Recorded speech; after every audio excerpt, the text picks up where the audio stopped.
Arizona Territory, June 1882. The last thing Jonas Mercer expected to find at dawn was a woman buried alive. The second to last thing was that she'd try to kill him.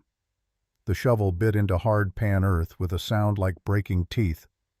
Jonas had been digging for 20 minutes, and the hole was almost deep enough. Deep enough for a man to lie down in. Deep enough that the coyotes wouldn't find him right away. Deep enough to be forgotten. He was 39 years old and tired of breathing. The sun hadn't cleared the horizon yet, but already the desert air tasted like copper and dust. Jonas worked methodically the way he did everything now. No wasted motion. No thought beyond this next shovelful of dirt. The Winchester leaned against a Joshua tree 10 feet away loaded. The bottle of whiskey sat beside it half empty. He'd need both before this was finished. He'd chosen this spot carefully. 3 miles from the nearest trail. No water source nearby. No reason for anyone to come here except to die or to bury the dead. The irony wasn't lost on him. He'd spent 15 years running from death, and now he was digging his own grave with the same hands that had condemned 40 others. The shovel hit something that wasn't dirt. Jonas froze. The impact had been wrong. Too soft. Too yielding. He'd hit sand and clay and caliche for the past 20 minutes, but this felt different. Organic. He knelt down, brushed away loose soil with his fingers, and saw fabric. Dark fabric Apache made stained with dirt, and something that might have been blood. His heart, which had been beating slow and steady as a clock winding down, suddenly kicked against his ribs. He dug faster now, forgetting his careful pace. More fabric appeared. Then skin, a shoulder, a neck, and then a face, a woman's face. She was Apache, maybe 25 or 30, buried up to her chin in hard-packed earth. Her eyes were closed, her lips were cracked and bleeding from dehydration. She'd been here at least a day, maybe longer. The sun had burned her face raw. Ants crawled across her forehead. Jonas should have walked away. Should have filled the hole back in and moved on to finish what he'd started. This wasn't his problem. He'd stopped having problems the day he decided to stop living. But something made him hesitate. Maybe it was the way her chest still rose and fell, shallow but steady. Maybe it was the memory of another woman, another death, another failure. Maybe it was just that after 15 years of being called a monster, he was tired of proving people right. He grabbed his canteen and unscrewed the cap. Her eyes opened. They were dark as midnight and sharp as broken glass, and they looked at him with an expression that wasn't gratitude or hope or fear. She was measuring him, calculating, deciding whether he was the one who'd buried her or the one who'd dig her up, and which answer meant she'd kill him first. Jonas held up the canteen. "Easy. I'm not going to hurt you." Her lips moved. The sound that came out was barely human, a rasp like wind through dead grass. But he heard the word clearly enough. "Coyote." The canteen slipped from his fingers and hit the dirt. Water spilled out, darkening the sand. Jonas took a step back, then another. His hand went to the Colt at his hip, old instinct taking over. Nobody had called him that name in 15 years. Nobody living anyway. The only people who knew that name were dead. He'd made sure of that. "Who are you?" His voice came out harder than he intended. "How do you know that name?" The woman smiled. It was a terrible smile, full of pain and something worse. Recognition.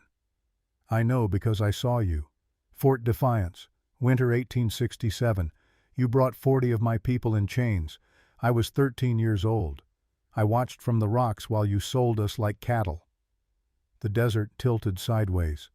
Jonas felt his knees buckle, felt the ground rush up to meet him. He caught himself with one hand, the other still on his gun. 15 years. 15 years since Fort Defiance. 15 years since the worst thing he'd ever done, and he'd done plenty of bad things. That's not... He started, then stopped. Because it was. It was exactly what happened. Before the war, Jonas had traded in cotton and tobacco. After the war, when the Union freed the slaves and destroyed the market, he'd switched to a different commodity. People. Specifically Apache people. The copper mines in Mexico paid good money for workers who couldn't run away, couldn't complain, couldn't do anything but dig until they died. He'd told himself it wasn't the same as slavery. Told himself the Apache were hostiles anyway, warriors who'd killed white settlers, children who'd grow up to be warriors. Told himself a lot of things that sounded reasonable at 3 in the morning when the whiskey was working. Fort Defiance had been his last run.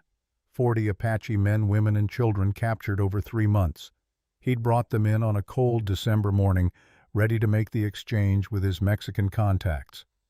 $5,000. Enough to retire. Enough to buy the ranch he'd been dreaming about. Enough to become respectable. But Colonel Silas Garrow had been waiting. Garrow had wanted the Apache for something else.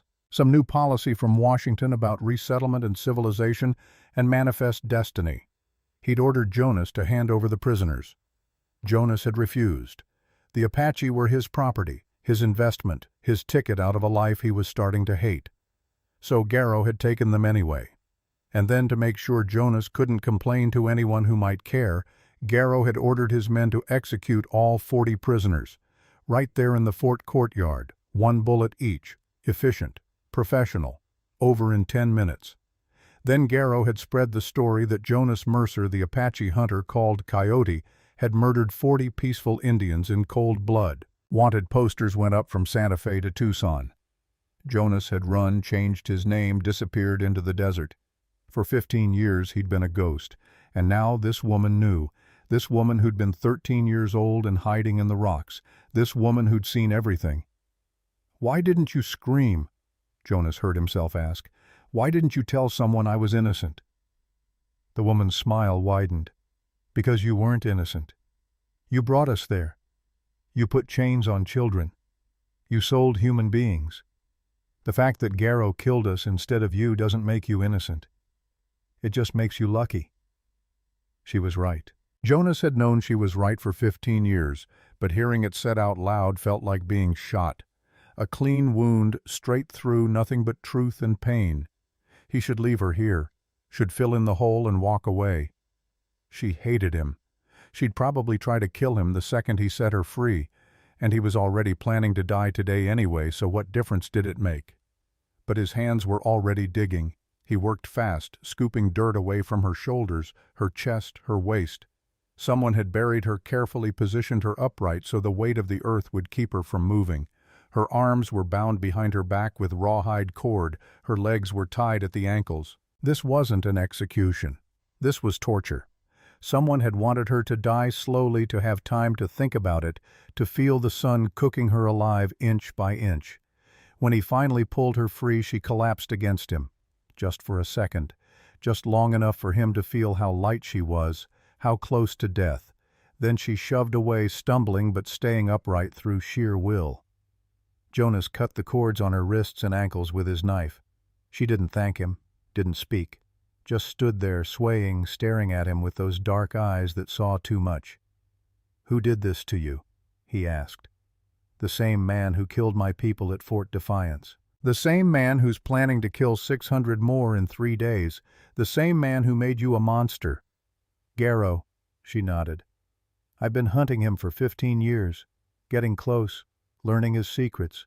I finally had proof, evidence that could hang him, but he figured out who I was, what I was doing, so he had his men bring me out here and bury me alive as a message to anyone else who might think about crossing him."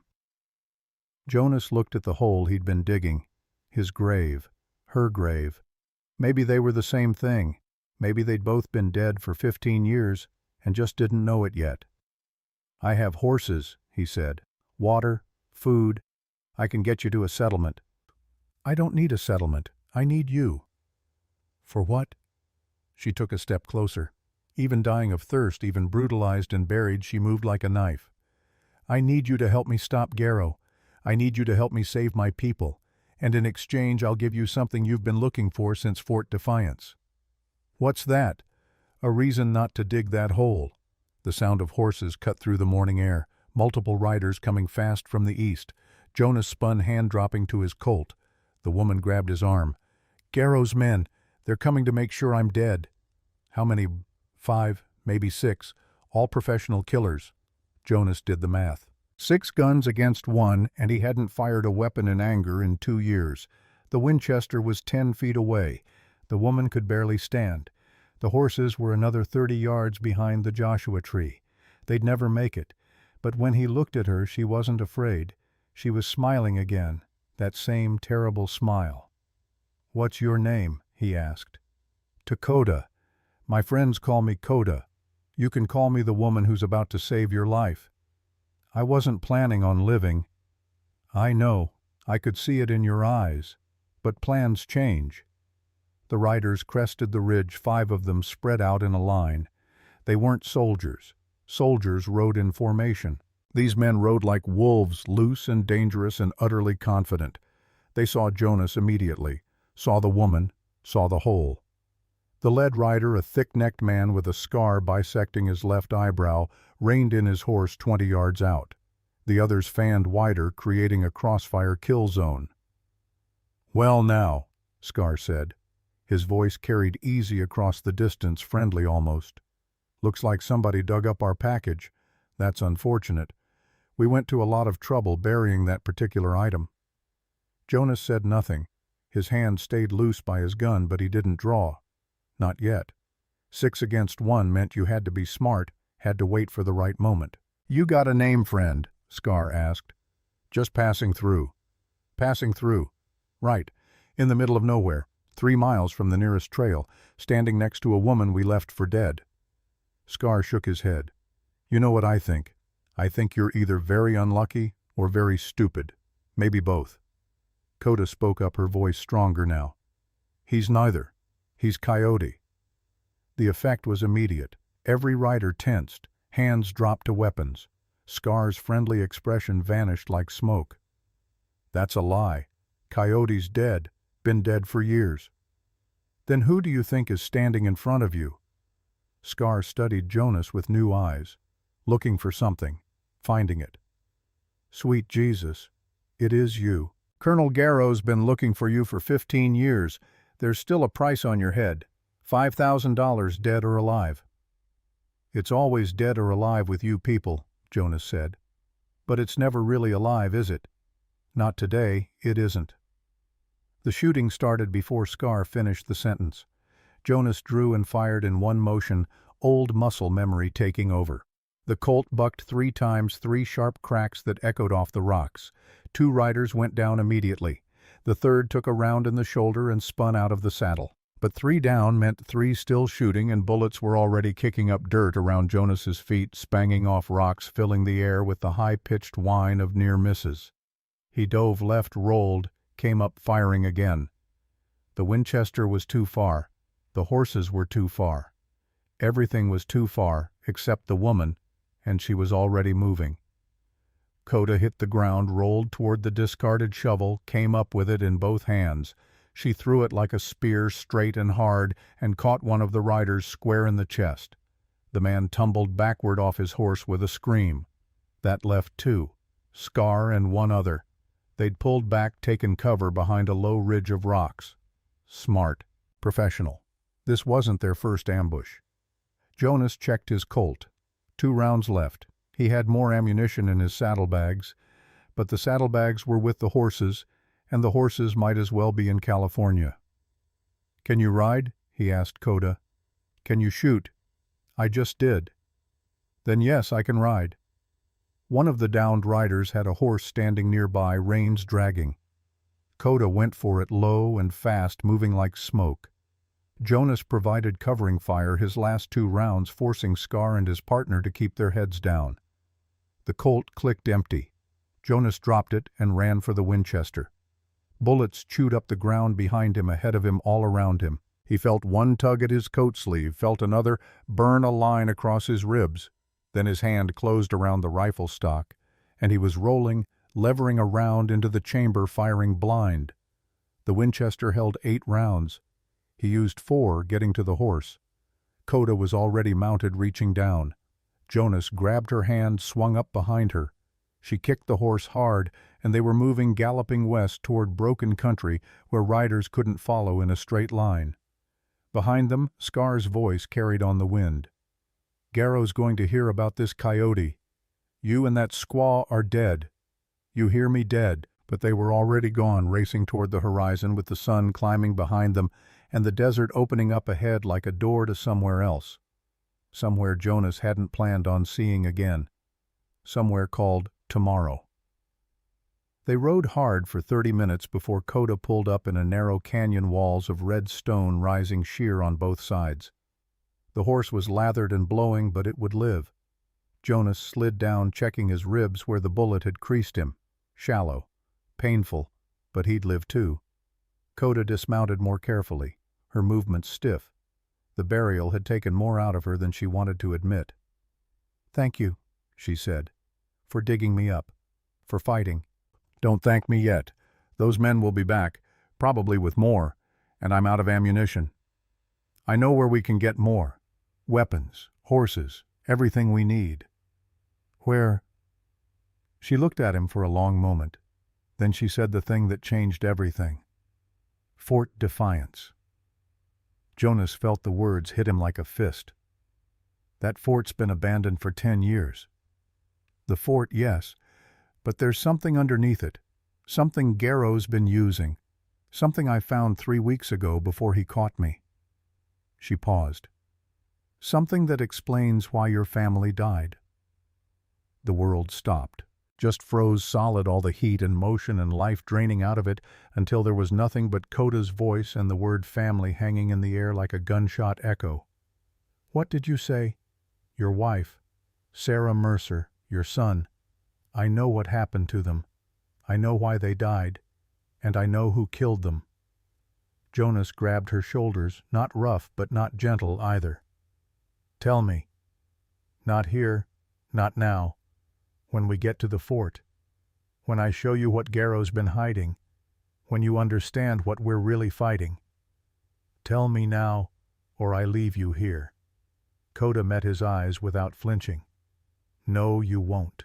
Because for the first time in 15 years you want to live long enough to hear the answer." She was right. Damn her, she was right. Jonas let go, stepped back. His hands were shaking. He hadn't noticed they were shaking. "How far to the fort?" 2 days' hard ride, through country where Garrow has patrols, past settlements where your face is still on wanted posters. Into the one place you swore you'd never go back to. And if we make it, then I show you the truth, all of it. And you help me stop Garrow from doing to 600 people what he did to 40. She paused. "What he did to your family." Jonas looked back toward the east, toward the hole he'd been digging. His grave. His ending. The place where Jonas Mercer was supposed to stop being. Then he looked at Coda. At this woman who'd spent 15 years hunting the same monster he'd been running from. This woman who knew things about Sarah, about his boy, about the night 2 years ago when his world ended in blood and screaming. "One condition," he said. "Name it. When this is over, when we've stopped Garrow or died trying, you tell me the truth about Fort Defiance, about what really happened, about whether those 40 people died because of me or because of him." Coda nodded slowly. "I'll tell you, but you might not like the answer. I haven't liked any answers for 15 years. One more won't kill me." "No," Coda said, turning toward the horse, "but Garrow might, so we better move." They mounted up again, Jonas behind, Coda in front. The horse started forward at a walk, then a trot, then a canter, as the canyon opened up onto harder ground. Behind them the grave Jonas had been digging sat empty and waiting. Maybe it would stay empty. Maybe he'd come back to it someday. But not today. Today he was riding toward Fort Defiance, toward answers, toward the ghost of a woman named Sarah and a boy who'd loved catching frogs by the creek, toward the truth about the man called Coyote and whether Jonas Mercer had ever been anything more than the monster people said he was. The sun climbed higher, the desert stretched endless and pitiless and beautiful. And somewhere ahead, in a place Jonas had sworn never to return to, Colonel Silas Garrow was planning another massacre. But this time Jonas wouldn't be running. This time he'd be riding straight toward the fire, not to die, not anymore. But to finally, after 15 years of being dead inside, figure out if there was still something worth living for. And maybe, just maybe, something worth dying for too. They rode through country that remembered Jonas Mercer even if he'd tried to forget it. The land hadn't changed in 15 years. Same red rock formations jutting from the earth like broken bones. Same scrub brush and creosote that could survive on nothing but spite and morning dew. Same buzzards circling overhead, patient as death itself. But the settlements had grown. Where there'd been mining camps, now there were towns with names and churches. Where there'd been Apache hunting grounds, now there were ranches with barbed wire fences cutting the desert into pieces. Progress, they called it. Jonas called it something else. They'd been riding for 6 hours when Coda finally spoke. She'd been silent since leaving the canyon, her body tense against his, her eyes constantly scanning the horizon, looking for pursuit, looking for danger, looking for ghosts. "We need to stop soon," she said. "The horse needs rest. So do we." Jonas had been thinking the same thing, but hearing her say it made him realize how bone-tired he actually was. He'd been awake for 36 hours, most of them spent digging a grave he'd never use.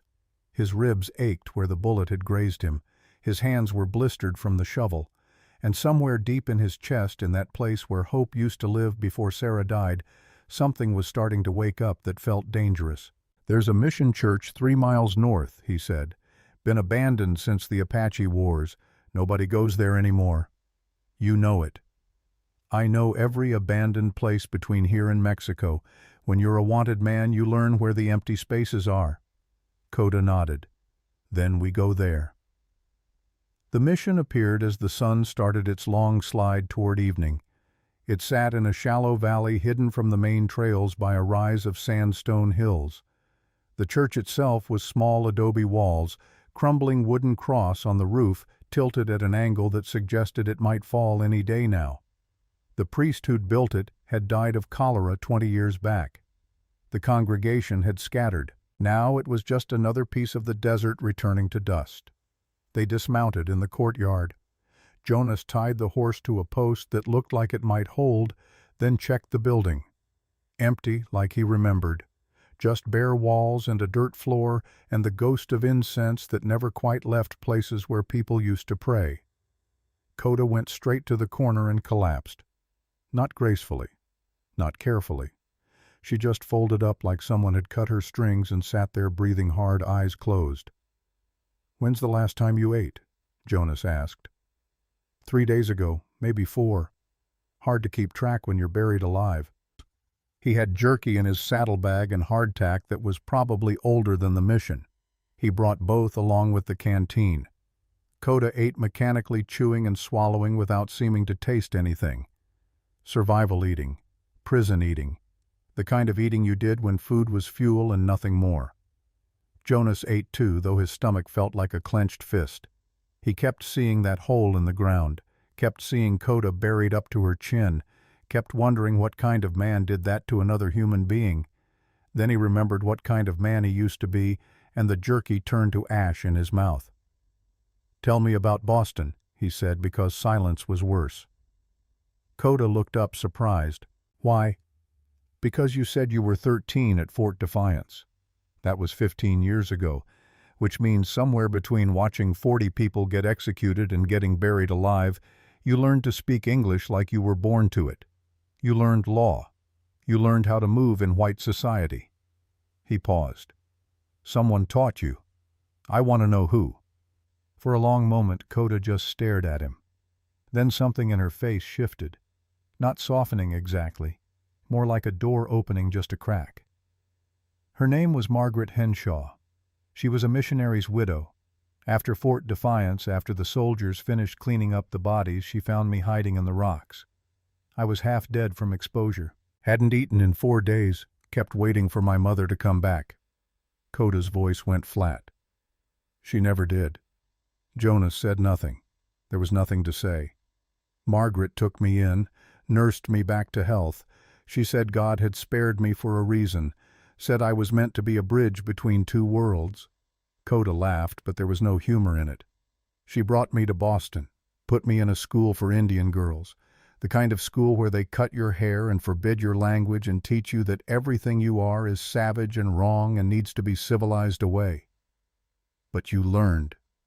I learned. Because I understood something Margaret never did. The only way to fight white men's laws is to know them better than they do. The only way to protect my people is to speak the language of their destroyers fluently enough to turn it into a weapon. She took another bite of jerky. So yes, I learned. I learned so well they thought I was one of them. I smiled and curtsied and pretended to be grateful. And the whole time I was planning. Planning what? Justice. Proof. A way to make Garrow pay for Fort Defiance and everything that came after. Her eyes met his. Including your family. The words hit Jonas like a physical blow. He set down the jerky hand, suddenly too unsteady to hold anything. You said you knew what happened to Sarah. To my boy. I do. Then tell me, now. No more waiting. No more riding to Fort Defiance. Tell me right now or I walk away and you can finish this alone. Coda studied him for a long moment. Reading him. Deciding. Then she reached into her dress and pulled out something wrapped in oilcloth. She handed it to Jonas. He unwrapped it carefully. Inside was a leather-bound journal, the kind women used for letters and daily thoughts. The leather was water-stained and cracked. The pages were yellowed. But he recognized the handwriting immediately. Sarah's handwriting. His hand started shaking so badly he nearly dropped it. Coda reached out, steadied his wrists. Where did you get this? His voice came out as a whisper. I found it 6 months ago, in a trunk at Fort Defiance, hidden in the old quartermaster's office where Garrow kept his records. She paused. Read the last entry. Jonas opened to the final page.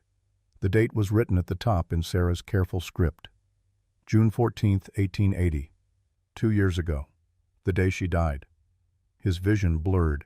He blinked hard, forced himself to focus. Sarah's words swam into clarity. Jonas, if you're reading this, then I am dead. I know how that sounds. Melodramatic. Like something from one of those penny dreadfuls you used to laugh at. But I've learned something in the past 3 weeks that I cannot unknow, and I've been followed twice now by men I don't recognize, men with military bearing and hard eyes. I found something terrible. Colonel Garrow has been selling weapons to Apache war parties, creating the very raids he claims to fight. I have proof. Ledgers, documents, everything needed to hang him. I've made copies and hidden them in a place you'll understand if you remember our wedding night. Remember the promise we made. Remember where we carved our names. Jonas, if I die, you need to know this wasn't random. This wasn't Apache raiders or bandits or bad luck. This was murder. And it was ordered by a man who wears a uniform and calls himself a patriot. But there's something else. Something I discovered that I can't write here. It's too dangerous. If this journal falls into the wrong hands before you find it, just know this. Not everything we lost is gone forever. Find the tree, my love. Find the copies. Find the truth that will change everything. And Jonas, don't become the monster they say you are. Don't let revenge turn you into Coyote again. Be the man I married, the man who believed in second chances. I love you. Always. Sarah Jonas stopped reading. The journal fell from his hands. The world tilted sideways and he heard himself making a sound that might have been a word or might have been something more animal. No. His voice was distant, belonging to someone else. No. I buried him. I buried my boy. There was a body, small, burned, but it was him. It had to be him. Keep reading. Jonas picked up the journal with shaking hands, forced his eyes to focus on Sarah's words. Tommy is alive. I didn't know until last month. Captain Booth told me. He thought it would keep me quiet, thought I'd trade silence for the knowledge that our son survived. On the night of the attack, Tommy wasn't in the house. He was at the creek catching frogs like always. When the shooting started, he ran, hid in the rocks. Garrow's men found him the next morning, but instead of killing him, Booth took him. Told Garrow the boy died in the fire, raised Tommy himself these past 2 years. The captain has no children of his own. His wife died in childbirth. He saw Tommy as a gift from God. Our son is alive, Jonas, living at Fort Defiance under a different name, being raised by the man who helped murder me. I confronted Booth yesterday, told him I wanted Tommy back, told him I'd go to the authorities if he didn't return our son. He said I was free to try, said no one would believe the word of Coyote's wife against a decorated Army officer, said Tommy doesn't even remember us anymore. They've been telling him his parents were killed by Apache raiders, telling him lies. So I'm going to take those ledger copies to the governor. I'm going to expose Garrow. And when the colonel falls, Booth will fall with him. And maybe when the truth comes out, I can get our son back. But if I don't survive this, you need to know Tommy is alive. He's 8 years old now. He has your eyes and my stubborn streak. And he's living with monsters who are teaching him to hate the wrong people. Find him, Jonas. Please, find our boy and tell him his mother loved him. Tell him we never abandoned him. Tell him the truth. And Jonas, don't become the monster they say you are. Don't let revenge turn you into Coyote again. Be the man I married, the man who believed in second chances. Be the father Tommy deserves. I love you, always. Sarah. The journal fell from Jonas's hands again. This time he didn't pick it up. He just sat there staring at nothing, breathing in and out while the world shattered and reformed into a shape he didn't recognize. Tommy was alive. His boy. His son. The child he'd mourned for 2 years. The reason he'd stopped sleeping. The reason he'd started drinking. The reason he'd been digging a grave this morning. Alive. Where is he? Jonas's voice was barely human. Where's my son? Still at Fort Defiance. Still with Captain Booth. Garrow knows the boy is valuable leverage. Insurance against anyone who might know the truth. Coda leaned forward. I've seen him, Jonas. 3 weeks ago, before Garrow figured out who I was. Your son is alive and healthy, but he's being trained as a soldier, being taught to hunt Apache, being turned into a weapon. Jonas stood up so fast he knocked over the canteen. Water spilled across the dirt floor, dark and spreading. He walked to the mission wall and pressed his palms against the cool adobe, breathing hard. Sarah died trying to save him. The words came out flat, empty. She died trying to expose Garrow and get Tommy back. Yes. And Garrow killed her to keep his secret, to keep his profitable little war going, to keep selling guns and creating raids and getting rich off blood. Yes. And for 2 years I thought my boy was dead. For 2 years I've been dying inside because I thought I'd lost everything, when all along he was alive, living with the man who helped murder his mother. Jonas. He turned. Coda was standing now, her face shadowed in the failing light. There's more. Things you need to understand before we get to Fort Defiance. Things about Garrow's plan, about why he's willing to kill 600 more people in 3 days. I don't care about 600 people. The words came out harsh, but Jonas couldn't stop them. I care about one 8-year-old boy who thinks his parents are dead. And if you go charging in there alone, you'll get yourself killed, and Tommy will never know the truth. Is that what Sarah wanted? Is that what she died for?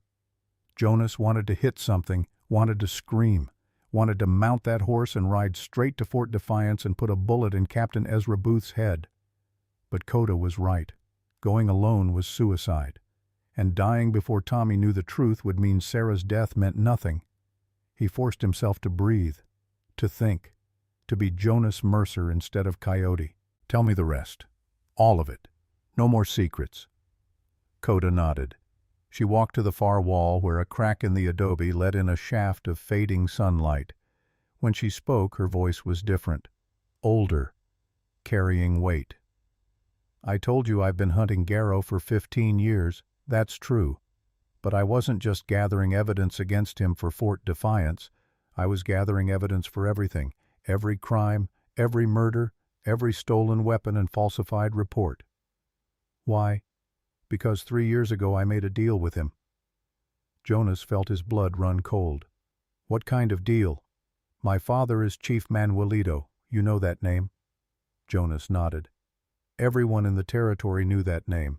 Manuelito was one of the last Apache chiefs still holding out against relocation. The army had been trying to force his band onto a reservation for years. Garrow came to my father with an offer. He said he could protect our land, keep the army from forcing relocation. All he needed was money, lots of money, to bribe officials in Washington, to pay off the right people. And your father believed him. My father is a practical man. He knew we couldn't win a war against the United States, so he looked for another way. He agreed to Garrow's terms, started paying him, gold, silver, anything of value we could find, in exchange for protection that was never going to come.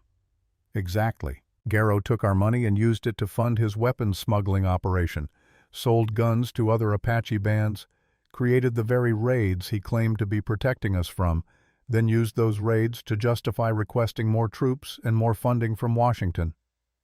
Jonas felt sick. How long did this go on?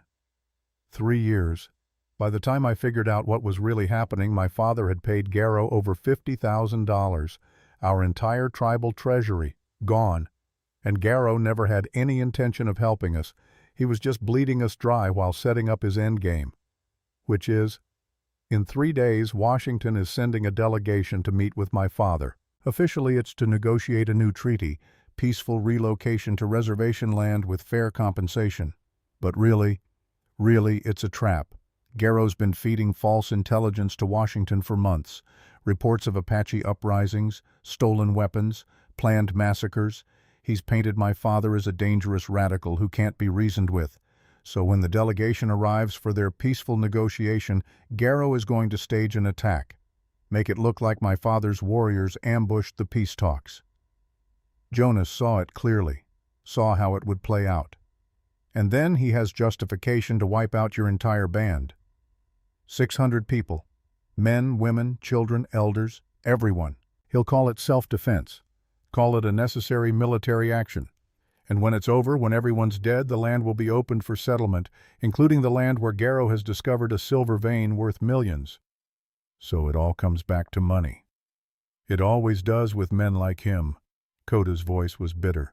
He'll make a fortune from the silver, retire a hero, write a book about his heroic campaigns against the savage Apache, and no one will ever know the truth. Unless we stop him. Unless we stop him.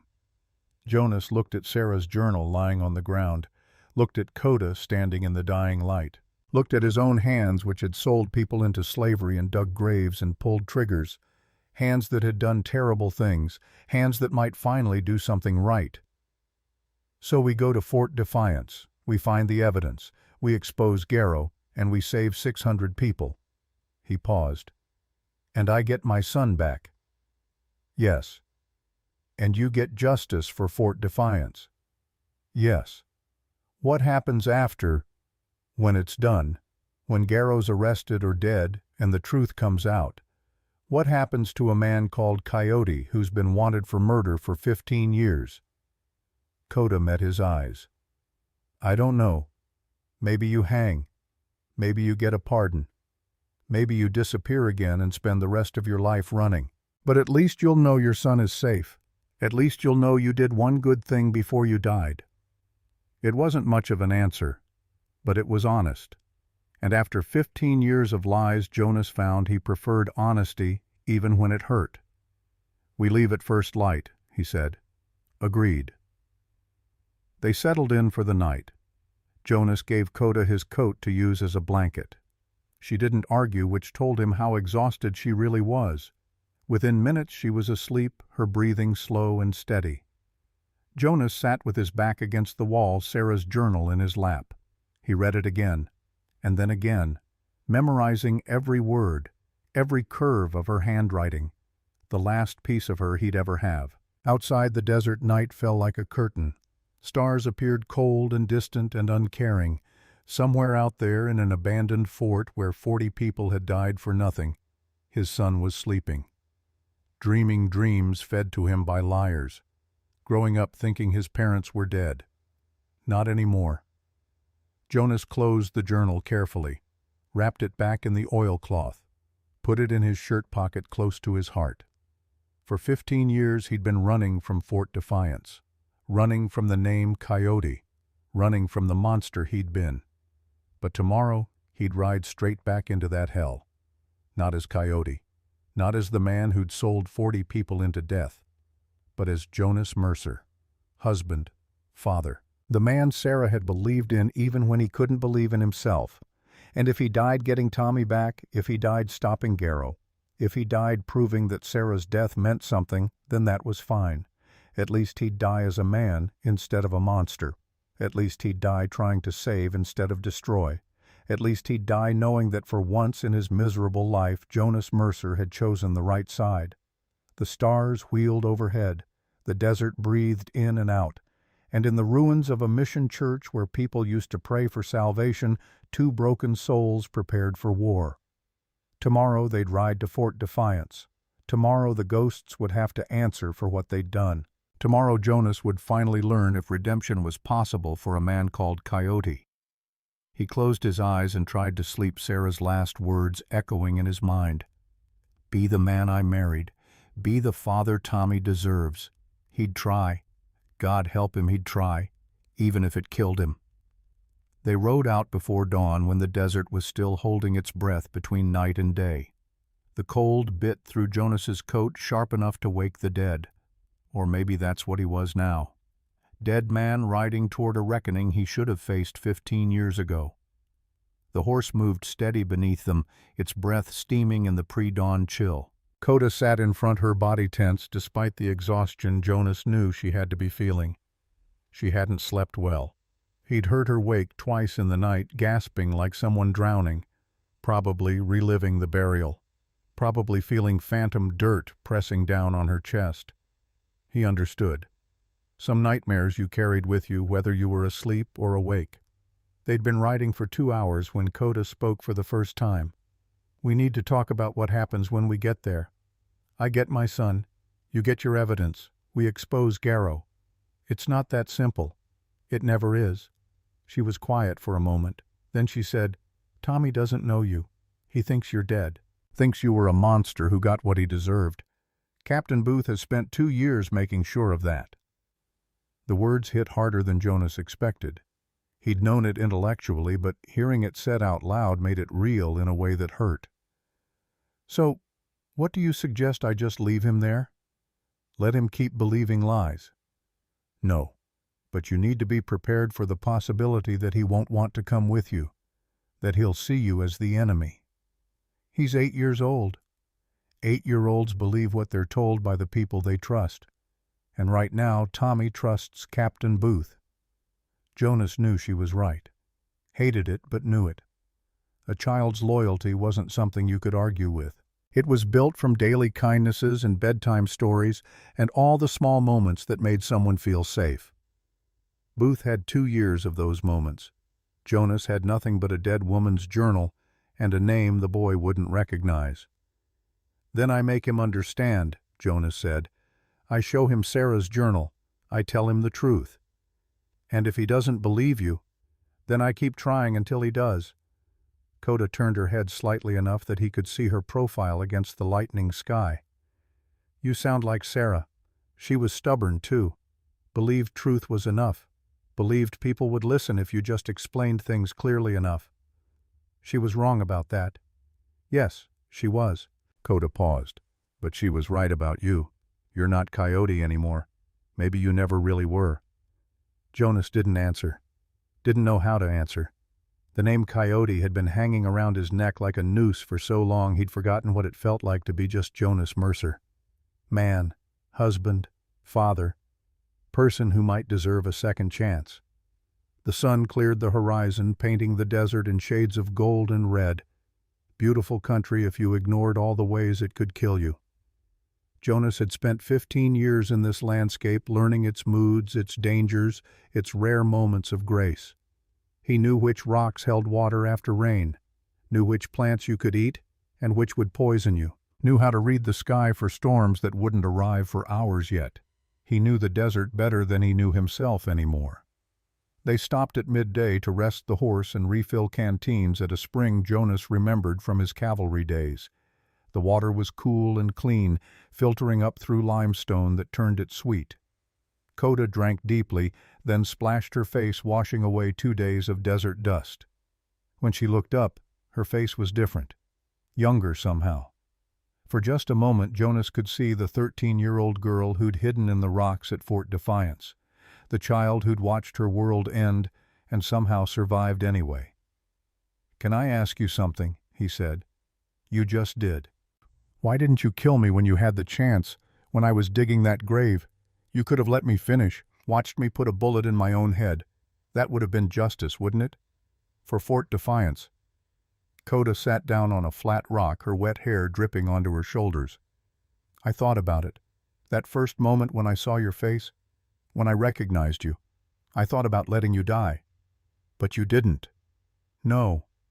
Because I realized something.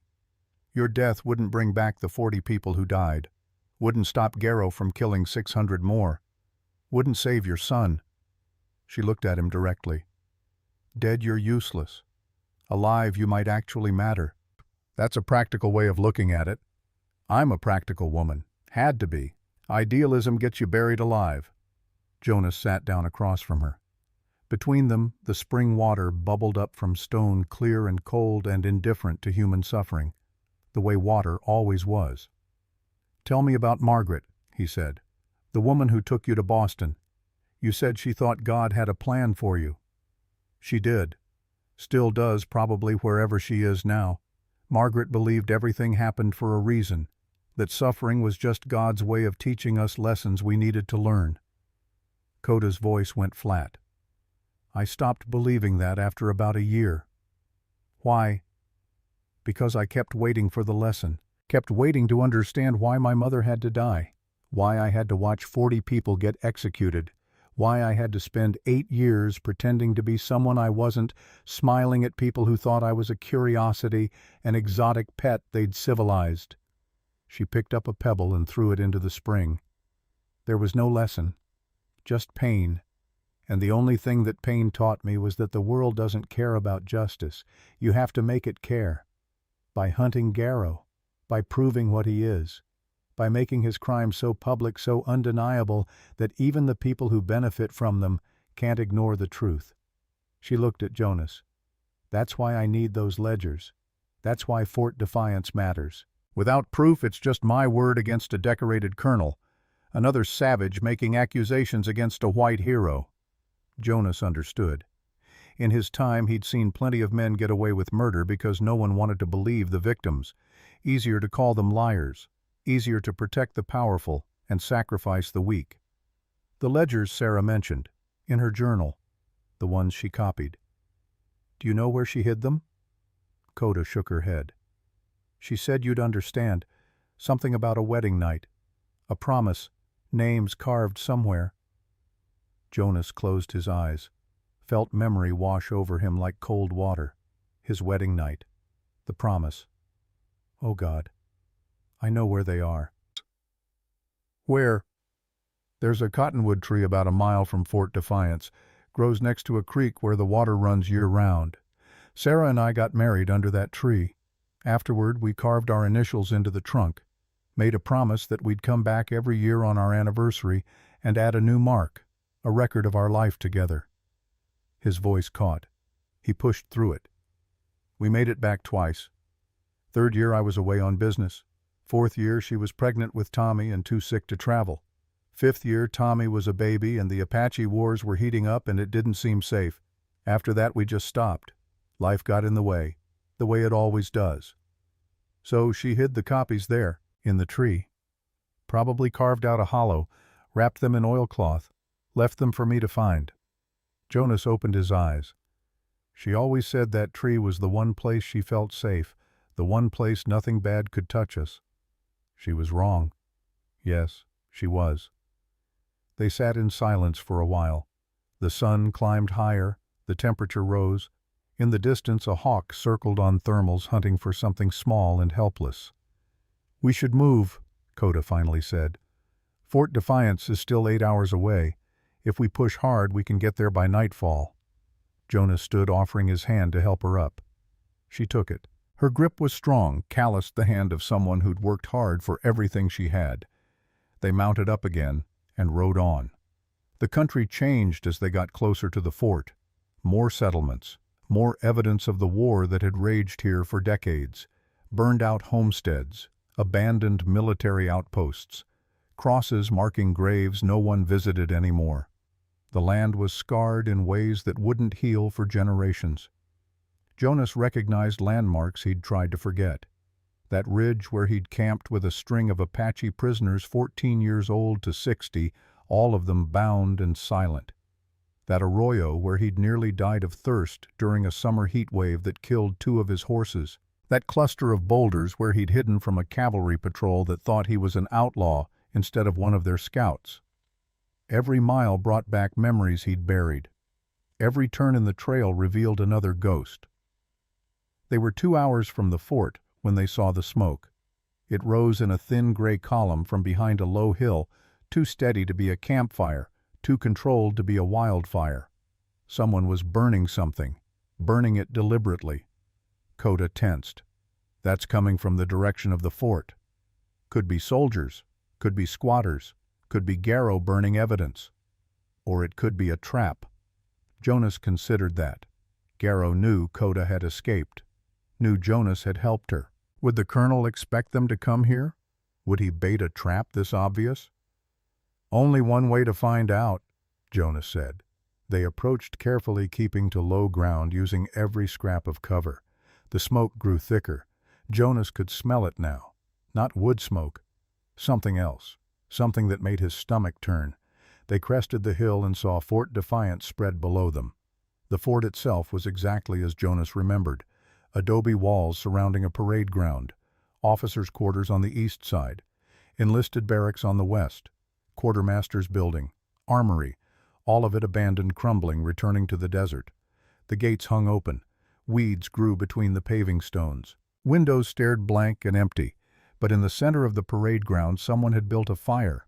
A big fire fed with wooden crates and papers and what looked like furniture. And standing around that fire were 4 soldiers in U.S. Army uniforms. Coda grabbed Jonas's arm. There, on the right.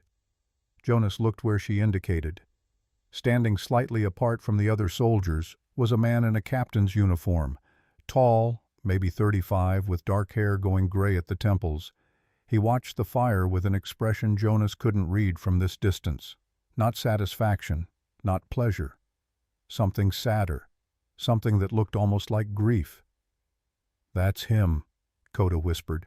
That's Captain Ezra Booth. Jonas felt his hand drop to the Colt at his hip, felt old instincts take over. The man who'd raised his son, the man who'd helped murder Sarah, the man who'd stolen 2 years of Tommy's life, right there, 40 yards away. An easy shot. Don't, Coda said quietly. Not yet. We need him alive. He's the only one who knows where Tommy is right now. She was right. Jonas knew she was right, but it took everything he had to keep his hand away from the gun.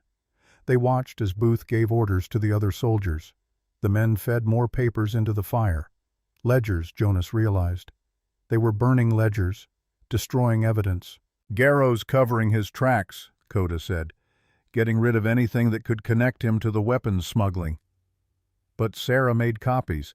He doesn't know about those. No, he doesn't. One of the soldiers called out something Jonas couldn't hear. Booth turned, looking toward the old officers' quarters. And then Jonas saw him. A boy, maybe 8 years old, dark hair, wearing clothes that were too big for him. He came running across the parade ground, laughing at something chasing a dog that barked and jumped. Tommy. Jonas's vision narrowed to a tunnel. Everything disappeared except that running child. His son. Alive. Real. Moving and breathing and laughing. Not dead. Not a memory. Not a ghost. Alive. The boy reached Booth and grabbed his hand, pointing at something in the distance. Booth bent down, listening, smiling. The kind of smile a father gives a son. Gentle. Patient. Full of something that looked too much like love. Jonas felt his chest constrict.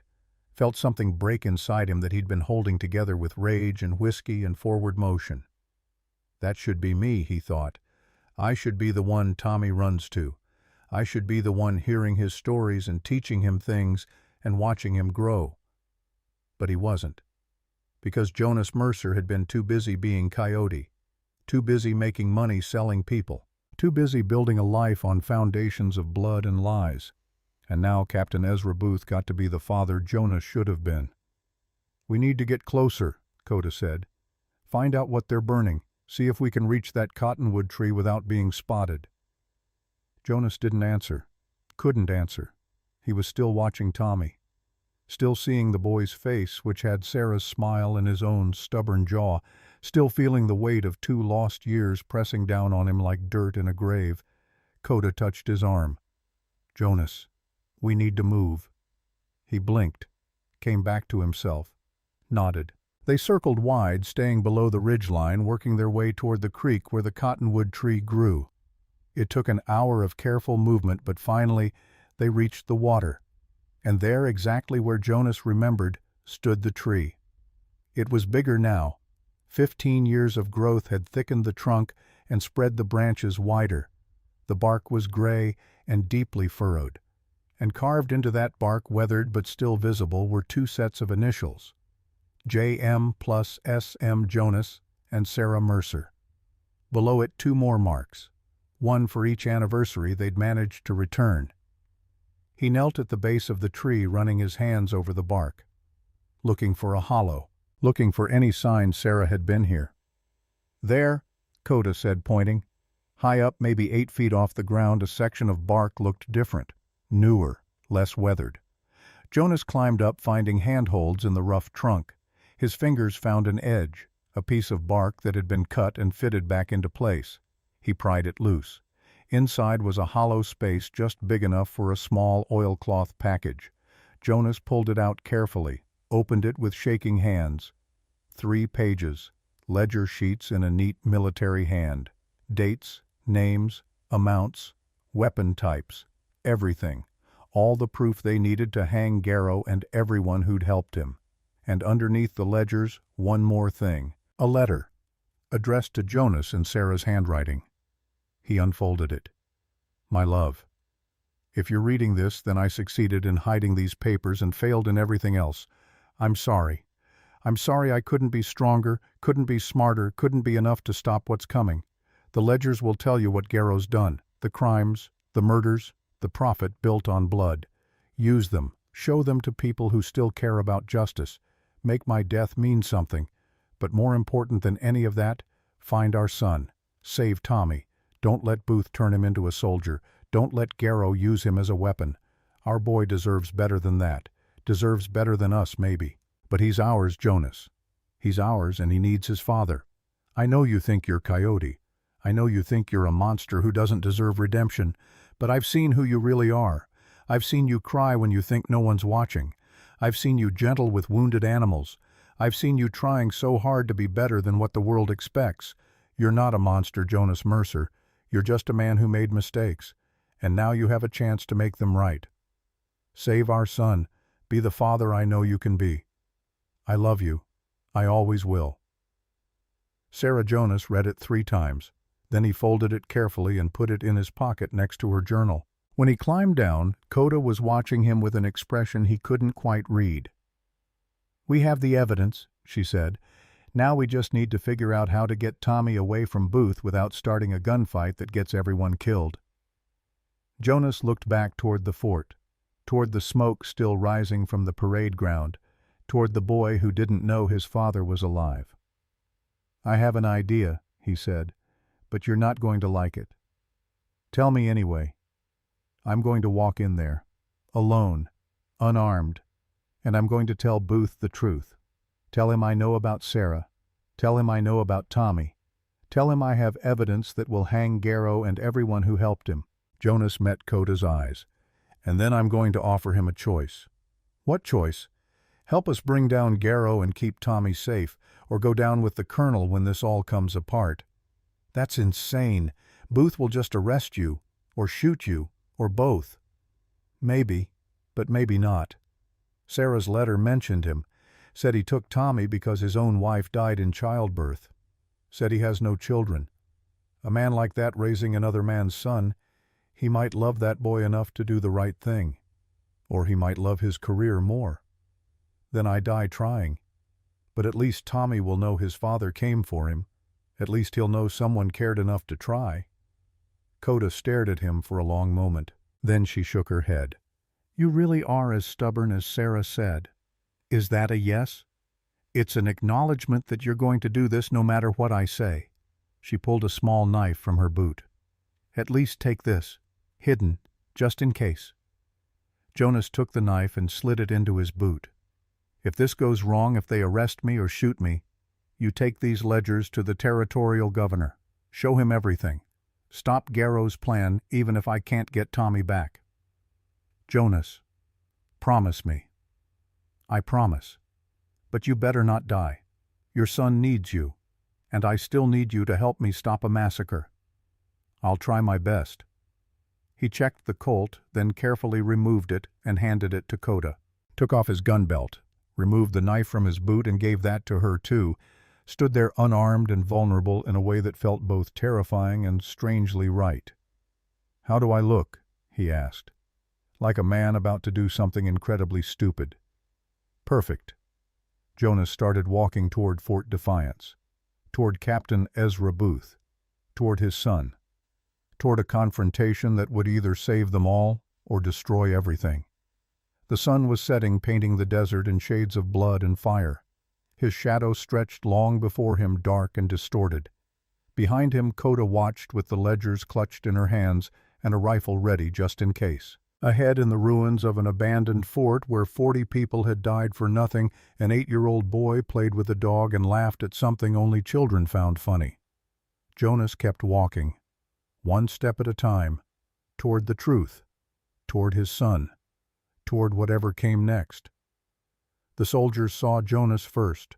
2 of them were young, maybe 19 or 20, with uniforms that still looked fresh and eyes that hadn't seen much death yet. They spotted him coming across the open ground and immediately brought their rifles up, shouting warnings that echoed off the fort walls. Captain Booth turned.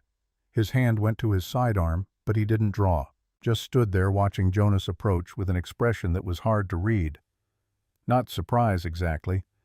Something closer to resignation, like he'd been expecting this moment for a long time. Tommy stopped playing. The dog ran off, but the boy stayed frozen, staring at the stranger walking toward them with empty hands raised. Jonas kept his pace steady, not threatening, not aggressive, just a man walking across a parade ground toward a conversation that needed to happen. "That's far enough," Booth called out when Jonas was 30 yards away. His voice was educated Eastern, the kind of voice that had read books and attended good schools. Not what Jonas had expected from a man who'd helped murder a woman and steal her child. Jonas stopped. "Captain Ezra Booth." "Who's asking?" "My name is Jonas Mercer. I believe you know that name." The young soldiers looked confused, but Booth's face went pale. His hand tightened on his pistol grip, though he still didn't draw. "You're dead. Wanted poster says you died 3 years ago, shot by Apache raiders near Tombstone." Wanted posters say a lot of things, most of them lies. Jonas lowered his hands slowly, making sure everyone could see he wasn't armed. "I need to talk to you, alone, about Sarah Mercer, about my son, about what happens in 3 days when Colonel Garrow murders 600 people and calls it justice." One of the young soldiers spoke up. "Sir, should we arrest him? The poster says dead or alive." "The poster says Coyote, dead or alive." Booth was still staring at Jonas. "But this man claims to be Jonas Mercer, and if he's telling the truth, then that poster is based on crimes he didn't commit." "Sir, I don't understand." "Neither do I, Private. Not yet." Booth made a decision. "Lower your weapons. If this man wanted us dead, he wouldn't have walked in unarmed. He wants to talk, so we'll talk." The soldiers hesitated, then obeyed. Booth turned to Tommy, who was still standing there watching everything with wide eyes. "Tommy, go inside. Find Sergeant Chen. Tell him I need him to watch you for a while." "But I want to stay. I want to hear what the stranger says." "Inside. Now. This is grown-up business." Tommy's face fell, but he obeyed. As he walked past Jonas, the boy looked up at him with curiosity and something else. Something that made Jonas's heart break. Tommy had Sarah's eyes. Exactly Sarah's eyes. Green with flecks of gold. Eyes that saw too much and believed in things that weren't real. Jonas wanted to reach out, wanted to say something, wanted to grab his son and never let go. But he stayed silent and still while Tommy disappeared into the officers' quarters. When the boy was gone, Booth gestured to the far side of the parade ground. "We'll talk over there, away from listening ears. You two," he said to the soldiers, "continue burning those documents, all of them. I want everything gone before sunset." The soldiers saluted and went back to feeding papers into the fire. Booth walked across the broken stones of the parade ground, with Jonas following 5 steps behind. They stopped near the old armory in the shadow of walls that had seen too much history. Booth turned to face him. Up close, Jonas could see the man was tired. Deep tired. The kind that came from carrying weight you couldn't put down. "Sarah's journal," Jonas said without preamble. "I have it. I've read it. I know everything. I know you took my son. I know you told him his parents were dead. I know you've been raising him as your own for 2 years. Booth's jaw tightened. "If you know all that, then you know I saved his life. If I hadn't taken Tommy that night, Garrow would have killed him. Just another casualty. Just another loose end tied off. You stole my son. I saved your son. There's a difference." "Is there?" "Because from where I'm standing you helped murder my wife, and then took my boy and lied to him about everything. You made him think I was dead, made him think his mother abandoned him. You stole 2 years of his life." "I gave him 2 years of life. Garrow wanted every witness dead, every person who might know about the weapons smuggling, your wife, your son, you. I convinced the colonel that the boy had died in the fire, convinced him there was no threat. And then I raised Tommy myself because no child deserves to die for their father's sins." The words hit like a fist. Jonas took a breath. Another. Forced himself to stay calm. "My sins? You mean Coyote's sins? Crimes I didn't commit. 40 people murdered by Garrow and blamed on me. Were you there that day at Fort Defiance?" "Yes." "Did you bring those 40 Apache to the fort in chains? Did you plan to sell them to Mexican mine owners?" "Yes. But I didn't kill them. I didn't give that order." "No. You just provided the merchandise. You just made it possible." Booth's voice was cold. "Don't stand there and pretend you're innocent, Mercer. You're not Garrow. You didn't pull the triggers. But you loaded the guns. You set the stage. You're guilty of everything except the final act." Jonas wanted to argue, wanted to defend himself, but he couldn't, because Booth was right. He'd told himself the same thing 1,000 times, that he was guilty, that he deserved the wanted posters. That being slightly less evil than Garrow didn't make him good. "You're right," Jonas said quietly. "I'm guilty. I've been guilty for 15 years, and if you want to arrest me, shoot me, turn me over to Garrow, I won't fight. But first you're going to listen to what I have to say. Because this isn't about me anymore. This is about Tommy, and 600 people who are going to die in 3 days unless someone stops it." Booth crossed his arms. "I'm listening." Jonas pulled out Sarah's journal, handed it over. "Read the last entry. Read what your precious colonel did to my wife. Read why she died." Booth took the journal reluctantly, opened it, started reading. Jonas watched his face change, watched shock give way to horror, watched the captain's hands start shaking. When Booth finished, he looked up. She was going to expose him, going to take proof to the governor. She was going to save lives, including her own son's life, and Garrow had her killed for it. "I didn't know. I swear to God I didn't know the colonel had ordered her death.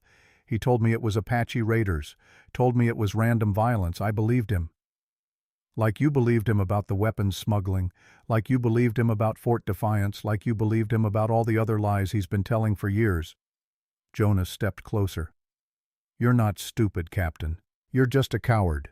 You've known something was wrong for a long time. But you kept quiet because speaking up meant losing your career, losing your comfortable life, losing the son you stole from a dead woman." Booth's face flushed. "Watch your mouth, Mercer, or what you'll shoot me. Go ahead, but it won't change the truth. It won't change what's coming. In 3 days, Garrow is going to massacre Chief Manuelito's entire band. 600 people, men, women, children, elders. He's going to stage a fake attack, make it look like the Apache ambushed peace negotiations. Then he'll have justification to wipe them out. And when it's done, he'll mine the silver on their land and retire rich. You can't prove any of that. Jonas pulled out the folded ledger pages, the ones Sarah had copied. Can't I? These are Garrow's own records. Weapon sales to Apache war parties, dates, amounts, names, everything you need to hang him. Sarah hid these before she died, left them for me to find, left them so her death would mean something. Booth took the papers with shaking hands, read them. His face went from pale to green. Sweet, merciful God, it's all here. Every crime, every murder, every dollar of blood money. He looked up at Jonas. Why are you showing me this? Why not just take it to the authorities yourself? Because I need your help. I need you to testify. I need you to stand up in court and tell the truth about what Garrow's been doing, about Sarah's death, about the weapons smuggling, about all of it. He'll have me court-martialed, dishonorably discharged, probably hanged for conspiracy. Probably. But you'll be alive, and more important, Tommy will be alive. Because if you don't help me stop Garrow, if you keep protecting that monster, then in 3 days, 600 people die. And someday Tommy's going to find out you knew. He's going to find out you could have stopped it and chose not to. How's he going to look at you then? Booth was silent for a long moment. Then he said something Jonas wasn't expecting. I love that boy. I know you don't believe me. I know you think I'm just a kidnapper who stole your son. But I love Tommy like he's my own. I've tucked him in every night for 2 years. I've taught him to read and ride and shoot.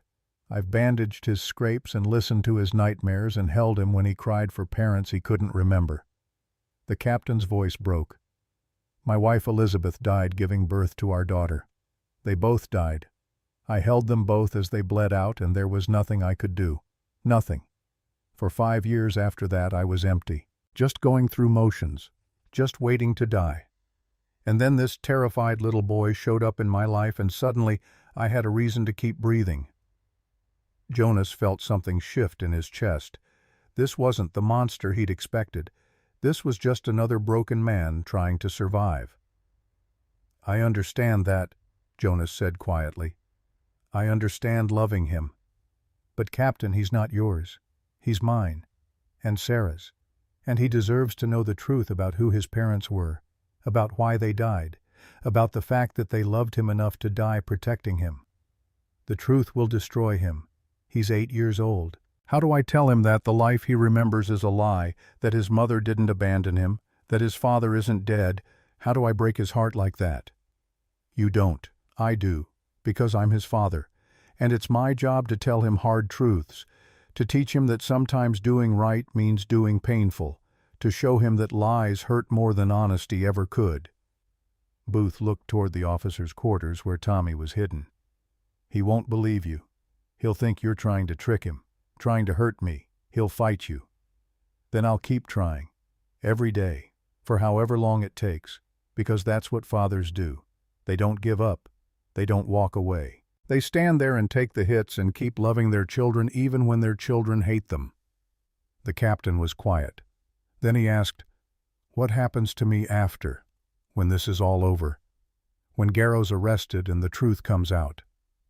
I don't know. Maybe you hang. Maybe you get prison. Maybe you get mercy because you finally did the right thing. But Captain, at least you'll be able to look Tommy in the eye. At least you'll be able to tell him you chose truth over comfort, justice over safety. That's worth something, isn't it? Booth looked down at the ledger pages in his hands, at Sarah's careful copies, at evidence that would destroy his career and probably his life. I kept a journal, he said suddenly, for 10 years, every mission, every order, every time Garrow did something that felt wrong. I told myself I was just being thorough, being a good officer. But really I was keeping insurance, keeping proof in case I ever needed it. Where is it? In my quarters, hidden under a floorboard.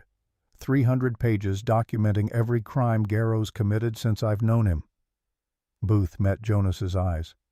"Including what really happened at Fort Defiance. The truth about who gave the execution order, who was really responsible for those 40 deaths." Jonas felt his breath catch. "You were there. I was a lieutenant, fresh out of West Point. Garrow was my commanding officer. He told me we were securing prisoners for transport, told me it was routine. Then he lined them up and ordered the firing squad, and I watched 40 people die for no reason except they were inconvenient." "And you said nothing?" "I was 22 years old. I didn't know how to say no to a superior officer. Didn't know that following orders could mean becoming a murderer." Booth's voice was raw. "I've regretted it every day since. But regret doesn't bring back the dead, does it?" "No, it doesn't. But maybe stopping the next massacre does. Maybe saving 600 lives balances the scale a little." "It won't. Not really. Nothing balances that scale. But I'll try anyway, because you're right. Tommy deserves better than a coward for a father figure." Jonas felt something loosen in his chest. Not forgiveness exactly, but something close to understanding. "Thank you." "Don't thank me yet. Garrow has 60 men, trained soldiers. We have you, me, and whatever help that Apache woman you're traveling with can provide. Those aren't good odds." "No, but they're the only odds we've got." Booth nodded slowly. "Garrow's planning to move against Chief Manuelito in 3 days. The Washington delegation arrives tomorrow afternoon. He'll give them 1 night at the fort. Then the next morning he'll stage the ambush. Make it look like the Apache attacked first. Kill everyone and call it self-defense. Can you delay him? Buy us time to warn the chief. Get people to safety. Maybe, if I claim my patrol found evidence of Apache movement in the wrong sector, suggest we need more reconnaissance before proceeding. That might buy you 12 hours, maybe 24 if I'm convincing. Do it. And Tommy? What do I tell him?" Jonas took a breath. This was the moment. The choice that would define everything that came after. Tell him the truth. Tell him his father is alive and wants to meet him. Tell him his mother loved him. Tell him everything. And then let him decide whether he wants to talk to me or not. Don't force him. Don't manipulate him. Just give him the choice you never gave my wife." Booth flinched at that, but he nodded. "There's one more thing," Jonas said. "After this is done, after Garrow's arrested or dead, after the truth comes out, Tommy's going to need someone who understands what he's been through, someone who can help him process all this. You're his father." "I am, but I've been dead to him for 2 years. You're the one who raised him. You're the one he trusts. I'm not asking you to disappear from his life. I'm asking you to stay in it, to help me raise him right, to be the man Sarah would have wanted around our son." Booth stared at him like he'd spoken a foreign language. "You want me to help raise the boy I stole from you? I want my son to have 2 men in his life who love him, who will teach him right from wrong, who will show him that mistakes don't define you if you're willing to face them and do better." Jonas paused. "Can you do that? Captain? Can you stop being Garrow's man and start being Tommy's?" For a long moment Booth said nothing. Then he straightened, came to attention, and said something Jonas would remember for the rest of his life. "Yes, sir. I can do that. Not captain to civilian, not officer to wanted man, but something else, something that sounded almost like respect." "Then let's go meet my son," Jonas said. They walked back across the parade ground together. The young soldiers were still burning papers, smoke rising black against the sunset. But now Jonas saw them differently. Not as enemies, not as Garrow's men, just as boys following orders from officers they trusted, boys who deserved better than the colonel they served. Booth led Jonas into the officers' quarters, down a narrow hallway, to a room at the end where lamplight spilled from beneath the door. The captain knocked. "Tommy, can I come in?" "Yes, sir." They entered together. Tommy was sitting on a bunk playing with toy soldiers carved from wood. He looked up when they entered, his face brightening when he saw Booth, then going wary when he saw Jonas. "Tommy," Booth said gently, This is Jonas Mercer. He has something important to tell you. Something about your parents, about your mother and father. Will you listen to what he has to say?" The boy looked between them, suspicious, guarded, already learning not to trust strangers. "My parents are dead. You told me. They died when I was little. I know that's what I said. And I'm sorry. I was wrong. I lied to you because I thought it would protect you. But lies don't protect anyone. They just hurt for longer." Tommy stood up, his small hands clenched into fists. "I don't want to hear it. I don't want to listen to anything he says." Jonas dropped to one knee, bringing himself to eye level with his son, with this boy who didn't know him, who had every reason to hate him. "I know you don't want to listen, and I don't blame you. But Tommy, your mother wrote you a letter before she died. She wanted you to have it.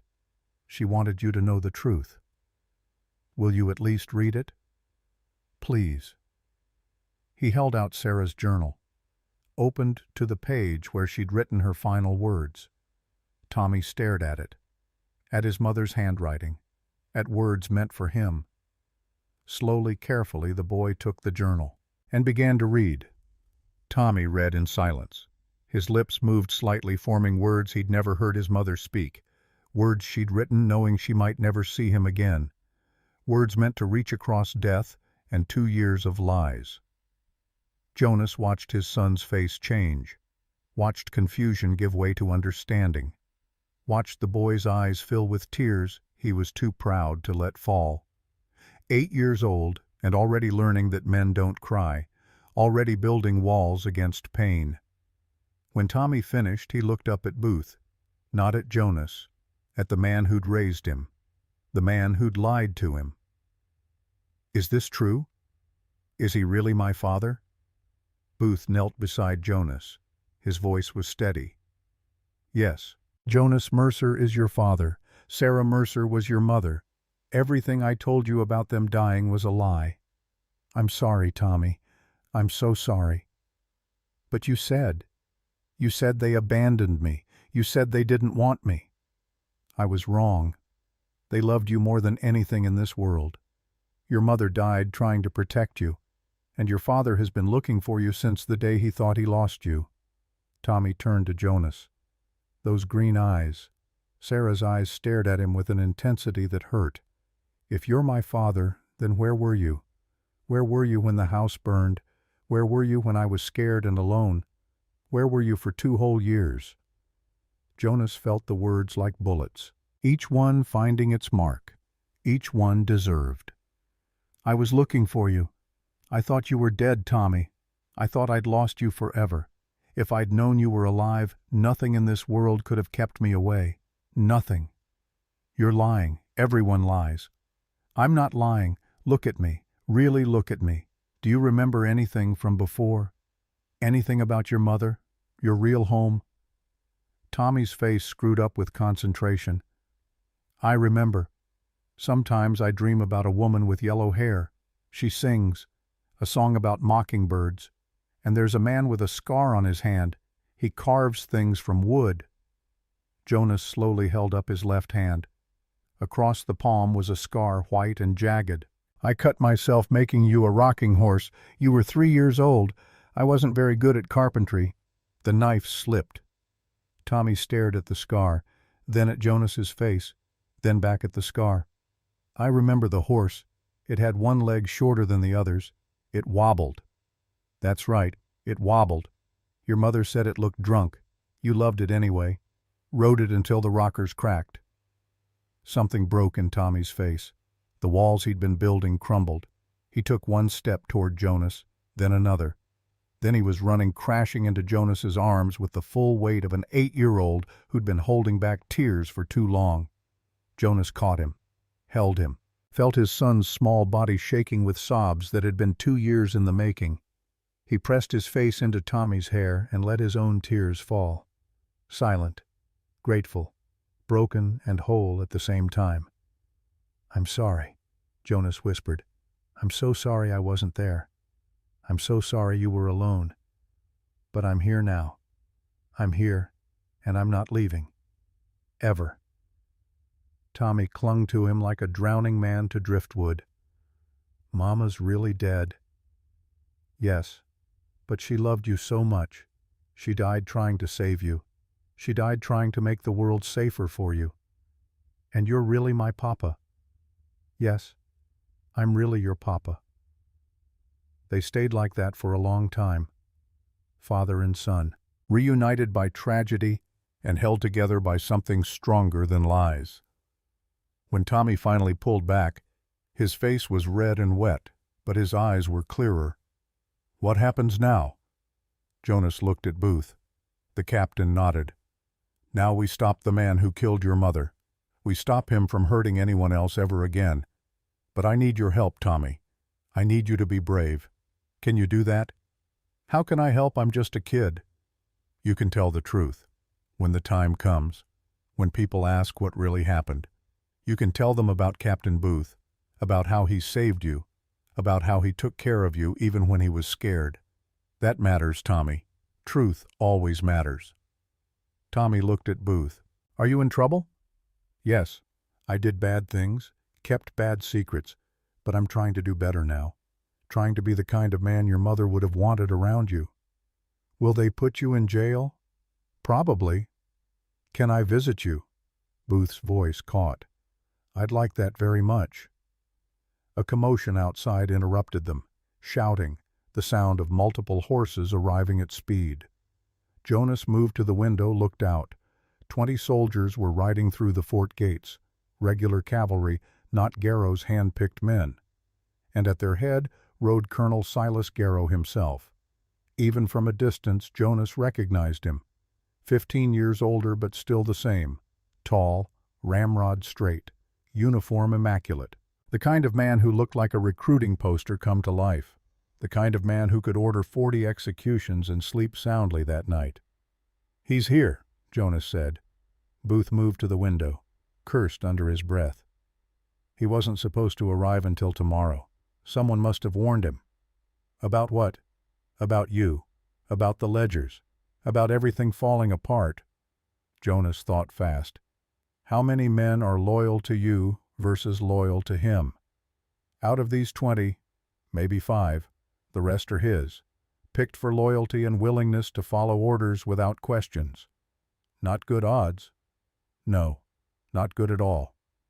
Garrow dismounted in the parade ground, started barking orders. Soldiers scattered, some to guard the gates, some to search the buildings, some to surround the officers' quarters. They were trapped. Jonas looked at Tommy, at Booth, at the window that was too small to climb through and the door that was about to be kicked in. "Is there another way out of this building?" Booth shook his head. "Not unless you can fly." "Then we make a stand. Here. Now. We tell Garrow we have the evidence. We tell him it's over. He'll kill us all. Maybe, but he'll have to do it in front of witnesses, in front of soldiers who might still have consciences. That's better than letting him massacre 600 people in 3 days." Booth looked at Tommy. The boy was pale but steady, already adapting, already learning to survive in a world that kept changing the rules. "You should take Tommy and run, out the back. I'll distract Garrow, give you time." "No." Tommy's voice was small but firm. "No more running. No more lies. We face him together." Jonas felt pride surge through him. His son, brave and stubborn and so much like Sarah, it hurt. "The boy's right," Jonas said. "We end this now, together." Heavy boots sounded in the hallway. The door handle turned, then stopped. A voice called through the wood. "Captain Booth, I know you're in there. I know Mercer's with you. I know about the ledgers and the journal and all your little schemes. Come out peacefully and I'll make this quick. Resist and I'll make you watch while I put bullets in everyone you care about." Booth looked at Jonas. Jonas looked at Tommy. Tommy looked at both of them. "What do we do?" the boy whispered. Jonas crouched beside Tommy, taking his son's face in his hands. "We tell the truth. We stand up straight. We don't flinch. We show him that lies only work when people are afraid. And we're not afraid anymore. Are we?" Tommy shook his head. "No, sir. We're not afraid." "Good boy." Jonas stood, nodded to Booth. The captain opened the door. Garrow stood in the hallway with 6 soldiers all armed already. The colonel looked exactly like Jonas remembered. Perfect uniform, perfect posture, perfect smile that never reached his eyes. "Well, well, Coyote himself. I heard rumors you were still alive, but I didn't believe them. Thought the desert had claimed you years ago." Garrow's gaze moved to Booth. "And my trusted captain. Entertaining fugitives now. That's treason, Ezra. You know what we do with traitors." "I know what you do to everyone, sir. I've watched you do it for 10 years. "Have you now? And yet you said nothing, did nothing, kept following orders like a good little soldier. So tell me, Ezra, what changed? Why suddenly grow a spine?" Booth straightened. "I met a woman who died standing up for what was right, and I realized I'd rather die like her than live like you." Touching, truly. Sarah Mercer was quite the idealist, wasn't she? Thought truth and justice meant something. Thought she could change the world with evidence and righteous indignation. Garrow's smile widened. "I showed her how wrong she was, right before my men shot her." Jonas moved before he could think. His fist connected with Garrow's jaw, snapping the colonel's head back. Soldiers rushed forward, but Garrow held up a hand, stopping them. "No, let him have that. He's earned it." Garrow worked his jaw, testing. Spat blood. "Feel better, Mercer?" "Not yet." "You will. When you're dead. When your son is dead. When Booth is dead. When everyone who knows the truth is buried and forgotten. Then you'll feel nothing at all, and I'll sleep like a baby." "The territorial governor has the ledgers," Jonas lied. "Has Sarah's journal. Has testimony from a dozen witnesses. You're finished, Garrow. Even if you kill us, the truth is already out there." Garrow laughed. "Is that what you think? That truth matters, that evidence makes a difference? I've spent 15 years building this empire. I have senators in my pocket, generals who owe me favors, newspaper editors who print what I tell them to print. The truth is, whatever I say it is." "Not anymore." A new voice spoke from behind Garrow. Everyone turned. Coda stood at the end of the hallway, rifle raised. And behind her, filling the corridor, were 30 Apache warriors. Silent, deadly, led by an old man with silver hair and eyes like ancient stone. "Chief Manuelito." Coda's voice was steady. "I sent a scout to my grandfather 3 days ago, when I first found the ledgers, when I knew Garrow would move against us.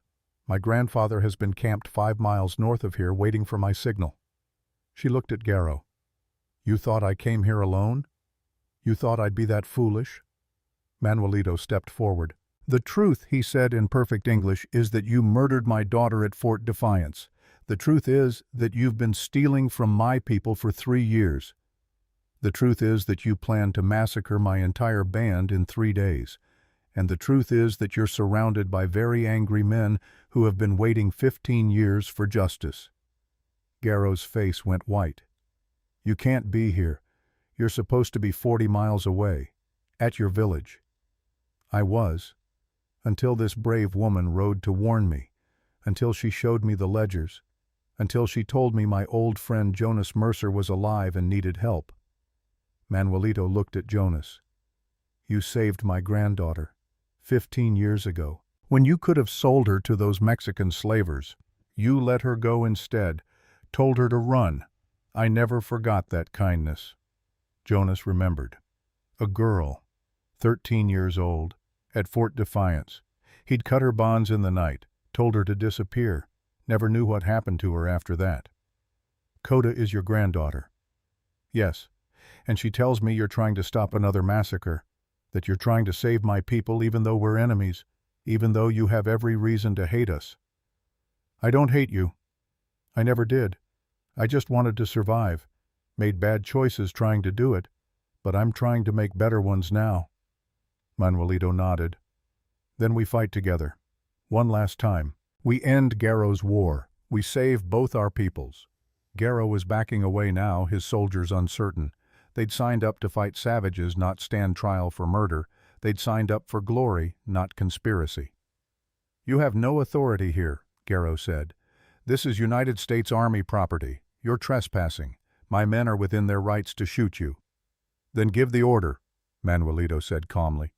"Tell your soldiers to fire on peaceful Apache under a flag of truce.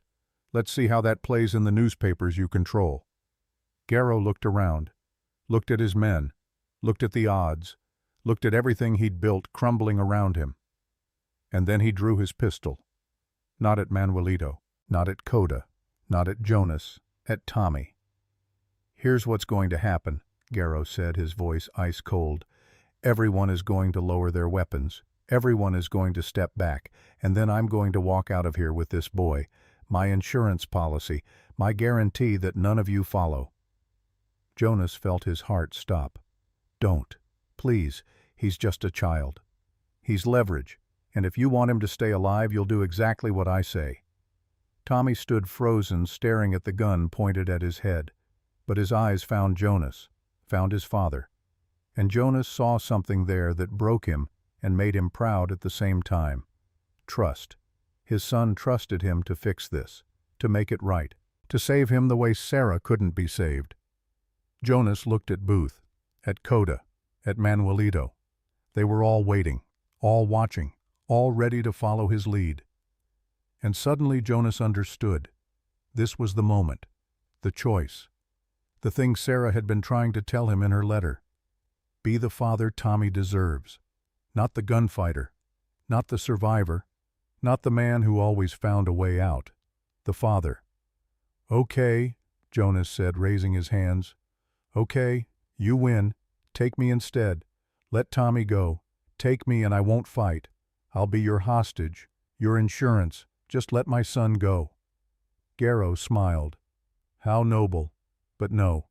The boy comes with me. You stay here and think about how you failed him. Again. Then you'll have to shoot me first, because I'm not letting you take my son." Jonas stepped forward, directly into the line of fire, between Garrow and Tommy, shielding his boy with his body. "Move, Mercer." "No. I'll shoot you." "Then shoot. But you'll still have to go through me to get to him. And while you're reloading, 30 Apache warriors are going to fill you so full of arrows you'll look like a pincushion." Garrow's hand shook. Just slightly, just enough to show he was calculating, weighing options, deciding if Jonas was bluffing. "Papa," Tommy whispered. "Papa, I'm scared." "I know, son, but it's going to be okay. I promise. I'm not going to let anyone hurt you. Not ever again." The moment stretched. Seconds became hours. Jonas could hear his heartbeat, could smell gun oil and sweat and fear, could feel Tommy pressed against his back, small and warm and alive. Then Tommy did something no one expected. The boy's small hand shot out, grabbed the barrel of Garrow's pistol, twisted it down and away from Jonas, hard, with all the strength an 8-year-old could muster. The gun fired. The muzzle was pointed at Tommy's own foot. The bullet tore through leather and flesh. Blood bloomed dark against the floorboards. Tommy screamed, a high piercing sound of pure agony, but his hand stayed locked on the barrel, wouldn't let go, even as the pain hit him like fire. In that half-second of shock, Jonas moved. His shoulder drove into Garrow's chest like a battering ram. The colonel stumbled backward, the pistol flying from his grip. His boots tangled. He went down hard. Then Booth was there. His sidearm cleared leather in one smooth motion. One shot. Clean and professional. The bullet took Garrow in the shoulder, spinning him around and dropping him to his knees. Soldiers rushed forward, but the Apache warriors were faster. Arrows flew. Men went down. The hallway became chaos. Jonas spun, grabbed Tommy.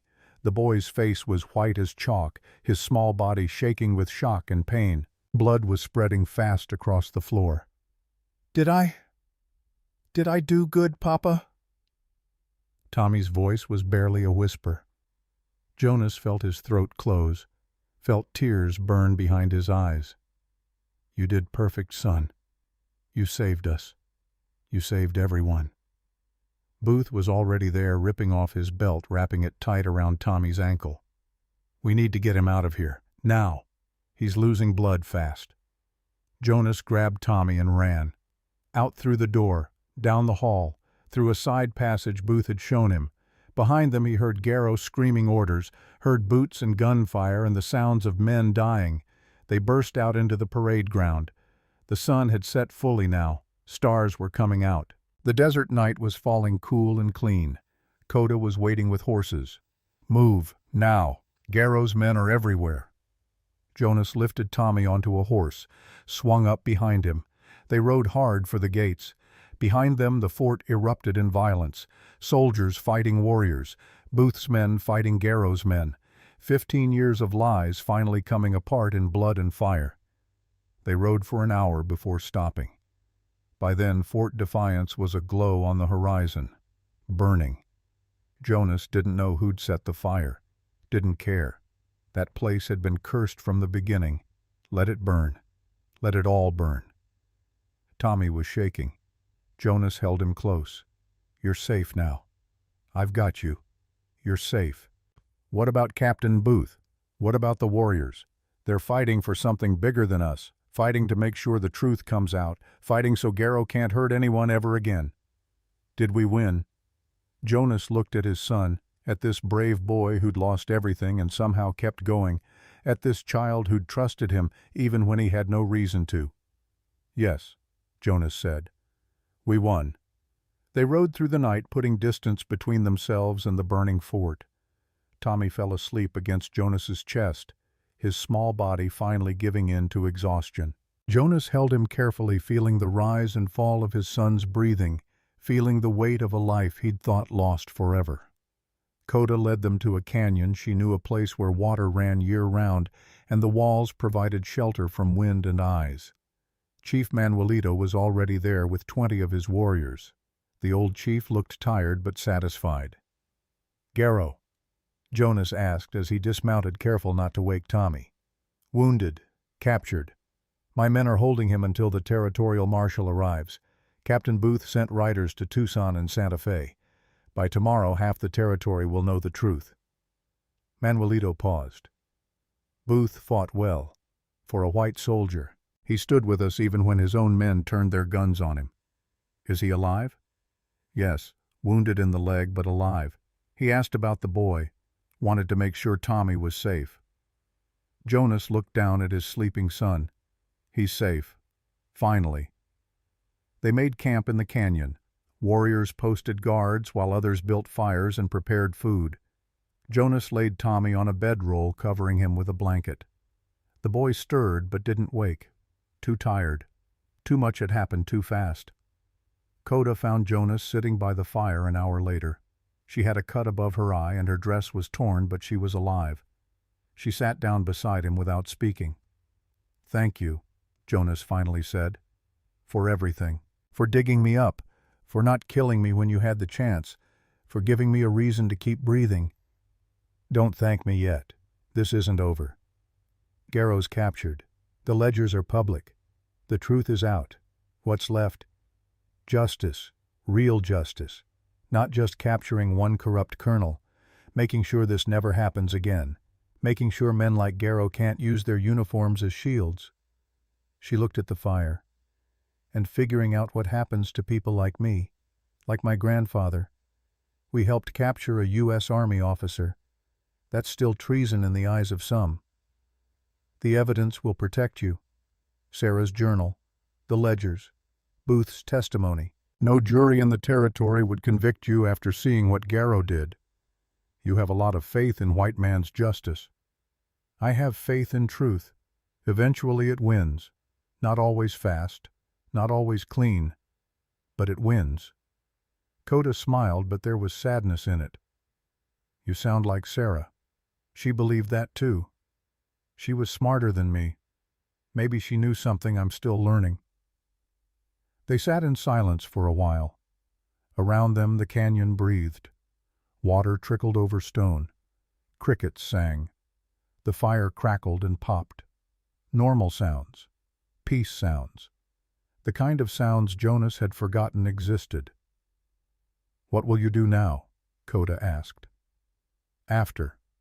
when the trials are over and Garrow's sentenced. Where will you go? Jonas looked at Tommy sleeping nearby. I don't know. I have a ranch. Had a ranch. Haven't seen it in 2 years. Probably overrun with squatters by now, or burned, or both. You could rebuild. Could, if they don't hang me for being coyote. Those wanted posters are still out there, still valid. Booth's testimony might clear me. Or it might not. Hard to say. Then what? Then I raise my son. Teach him to be better than me. Better than Garrow. Better than all the men who choose profit over people. Jonas paused. And maybe I help you. Help your grandfather. Make sure the peace holds. Make sure the government honors the treaties for once. Coda looked at him with surprise. You'd do that after everything my people did to you. Your people didn't do anything to me. Garrow did. He manufactured a war and blamed both sides, made us hate each other so we wouldn't notice him robbing us blind. I'm done hating Coda. I'm done fighting wars other men started. I want to build something instead of destroy it. Building is harder. I know, but it's what Sarah wanted. It's what Tommy deserves. So that's what I'll do, even if it kills me. Chief Manuelito approached their fire. The old chief moved slowly, favoring his left leg. Age and war had taken their toll, but his eyes were still sharp. Jonas Mercer. May I sit? It's your canyon, chief. Manuelito lowered himself to the ground with a grunt. My canyon, my land, my people. For now. But the white settlers keep coming. More every year, building towns where we hunted, stringing wire where we rode. The world is changing, Mercer, and I'm old enough to know we can't stop it. No, but maybe we can shape how it changes, make it less bloody, less cruel. Perhaps, if men of goodwill on both sides work together. Manuelito looked at Tommy. Your son. He has suffered much for one so young. Lost his mother, lost his father, lost 2 years of his life to lies. But he's strong, like Sarah. He'll survive. You knew Sarah. She came to our village once, 3 years ago, wanted to teach our children English and reading. She said education was the only way to fight injustice, that we needed to speak the language of our enemies better than they spoke it themselves. Manuelito smiled. Coda believed her. Went to Boston, learned their laws, came back ready to save our people with words instead of bullets. Did it work? We're alive, aren't we? Garrow planned to kill 600 of us. Now he sits in chains and we sit free. I'd say words worked better than bullets this time. Jonas nodded. Sarah would be glad. She always believed in talking instead of fighting. Your wife was wise, but she was also wrong about one thing. Sometimes fighting is necessary, not instead of talking, but alongside it. The words create the path. The fights clear the obstacles. Both are needed. Is that why you came with Coda tonight to fight? I came because my granddaughter asked me to trust her. Trust you. Trust that one white man might actually keep his word for once. Manuelito's voice softened. And because 15 years ago you saved her life. You could have sold her to those slavers, made good money. But you cut her bonds and told her to run. A small kindness. But it mattered. Jonas remembered that night, the girl's terrified face, her whispered thanks, how he'd told himself it didn't mean anything, that one good deed didn't balance 40 deaths. But maybe it did. Maybe every small kindness balanced a little bit of darkness. Maybe redemption came in pieces, not all at once. I didn't do it for thanks. I did it because I was tired of being a monster. Then you succeeded. Monsters don't save children. Monsters don't risk their lives for other people's families. Monsters don't cry when they hold their sons. Manuelito stood slowly. You're just a man, Jonas Mercer. Flawed, broken, trying to do better. That's all any of us are. That's all any of us can be. The chief walked away, leaving Jonas alone with Coda and the fire and his sleeping son. He likes you, Coda said. My grandfather doesn't like many white men. I'm honored. You should be. His approval means you're under his protection. No Apache will harm you or your son. You have safe passage through our lands. Forever." Jonas felt the weight of that gift. "Thank you, both of you. I don't deserve it." "Probably not, but Tommy does. And you're his father, so you get protection by association." She smiled. "Besides, we might need you. When the trials start, when Garrow's lawyers try to twist the truth, when they paint us as savages and him as a hero, we'll need someone who can speak for both sides, someone both peoples might listen to." "That's a lot of faith to put in a wanted man." "The wanted posters will be withdrawn. Booth already sent testimony clearing your name. By the time we reach civilization, you'll be Jonas Mercer Hero, the man who exposed corruption and saved 600 lives." "I don't want to be a hero. Heroes get statues and parades, and then everyone forgets why they mattered in the first place. I just want to raise my son in peace." "Then do both. Be a father and be a witness. Tell the truth about what Garrow did. Make sure it's written down in courts and newspapers and history books. Make sure future generations know what happened here. That matters, Jonas. Truth always matters." She was right. Jonas knew she was right. Sarah had died believing truth mattered. The least he could do was honor that belief, make her death count for something. "I'll testify. I'll tell everything I know. But after that I'm done. I disappear. Take Tommy somewhere quiet. Somewhere we can heal." "Where will you go?" "Don't know yet. Maybe California, maybe north to Montana. Somewhere the past can't find us." He paused. "You could come, if you wanted. You and your grandfather. Start fresh somewhere new." Coda shook her head. "This is our land, our home.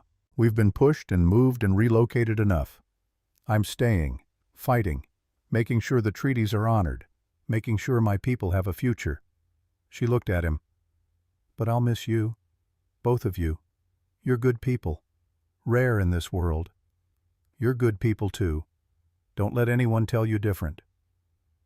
They sat together until the fire burned low. Then Coda went to check on the guards, and Jonas was alone with his thoughts and his sleeping son.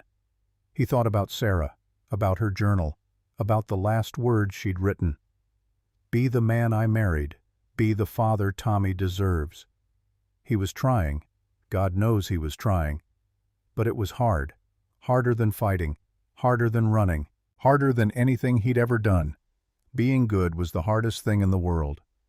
But as he looked at Tommy sleeping peacefully for the first time in who knew how long, Jonas thought maybe it was worth it.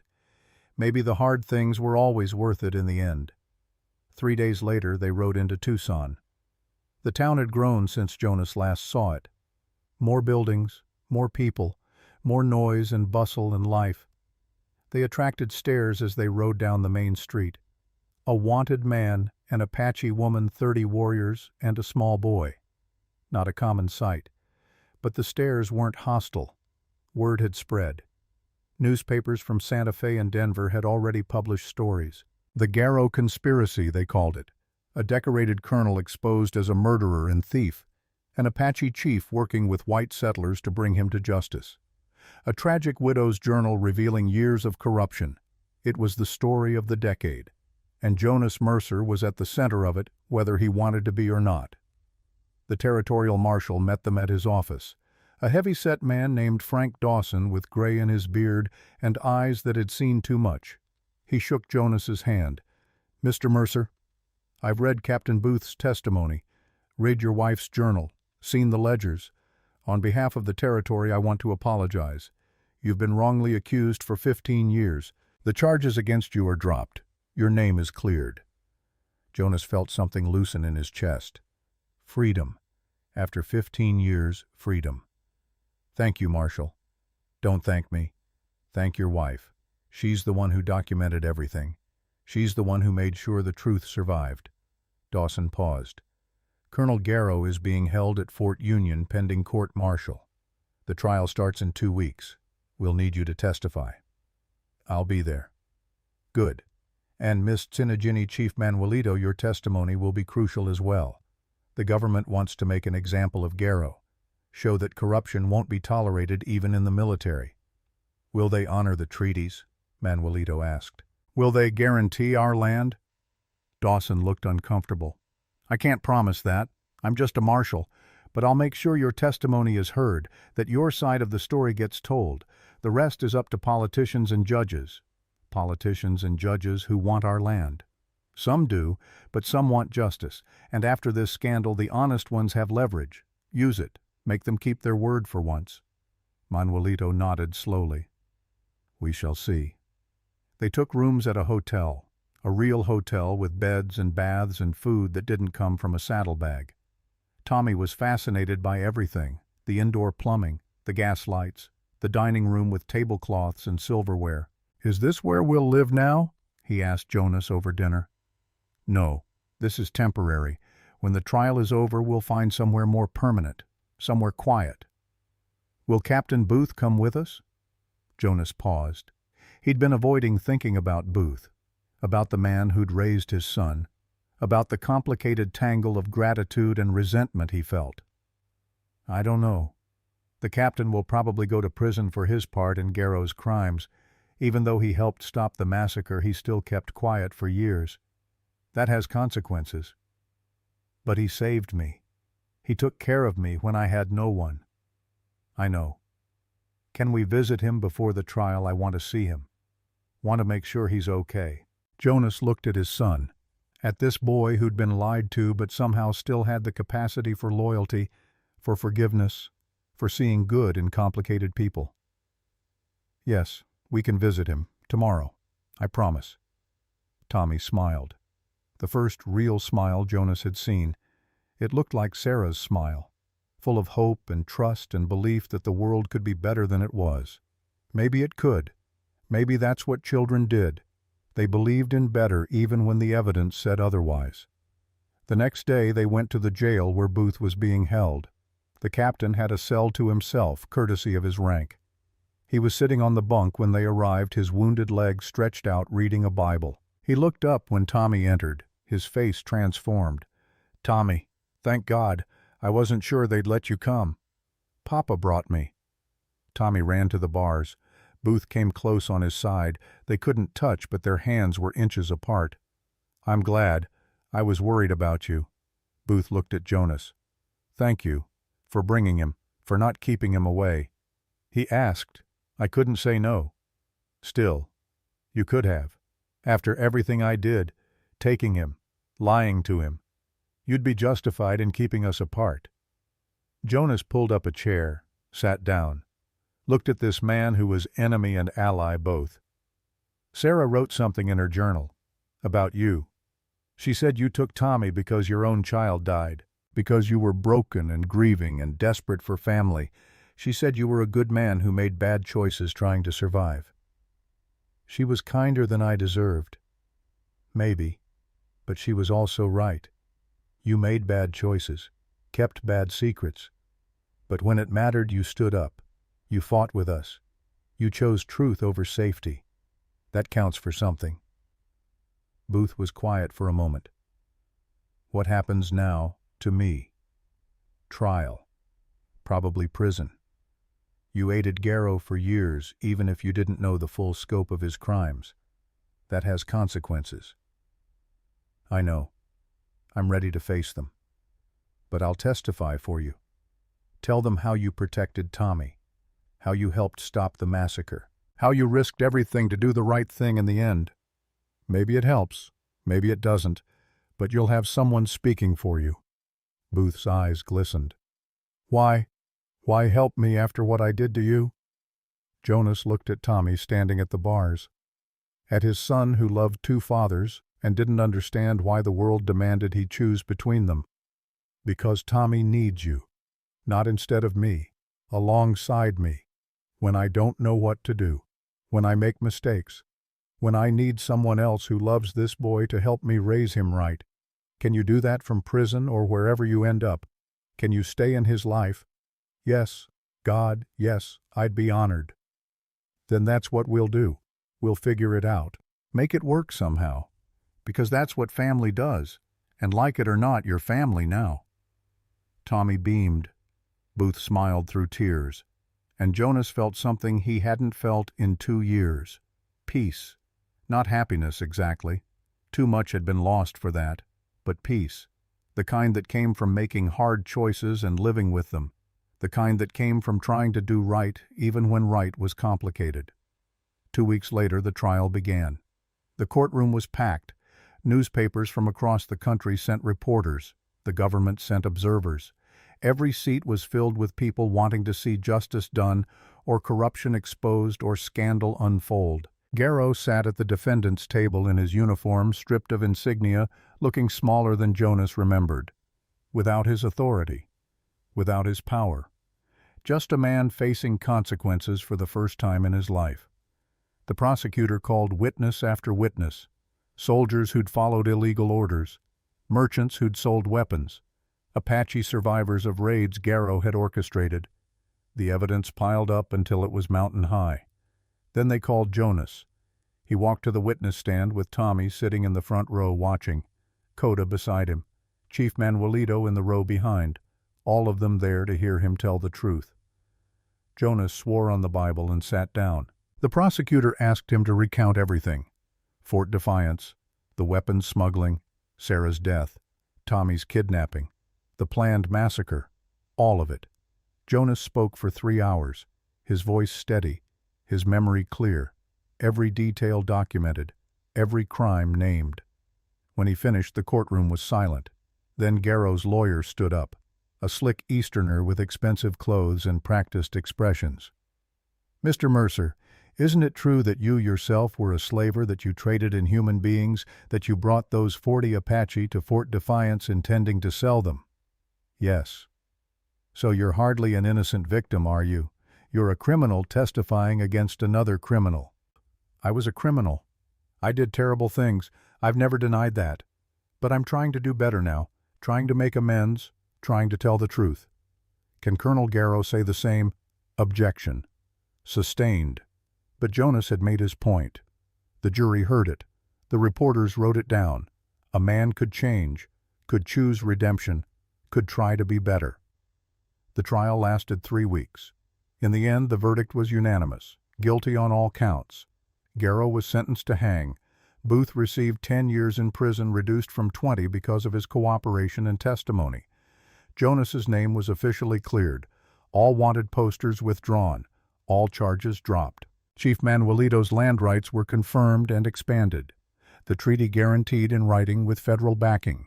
The newspapers called it justice. Jonas called it a beginning.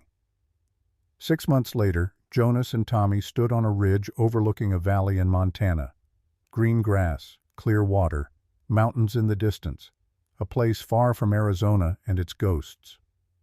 "This is it?" Tommy asked. "This is it, our new home, if you want it." Tommy looked at the valley, at the cabin they'd build, at the life waiting for them. "Will Captain Booth be able to visit when he gets out of prison?" "Yes, we'll make sure of that. And Coda, and Chief Manuelito. Them too.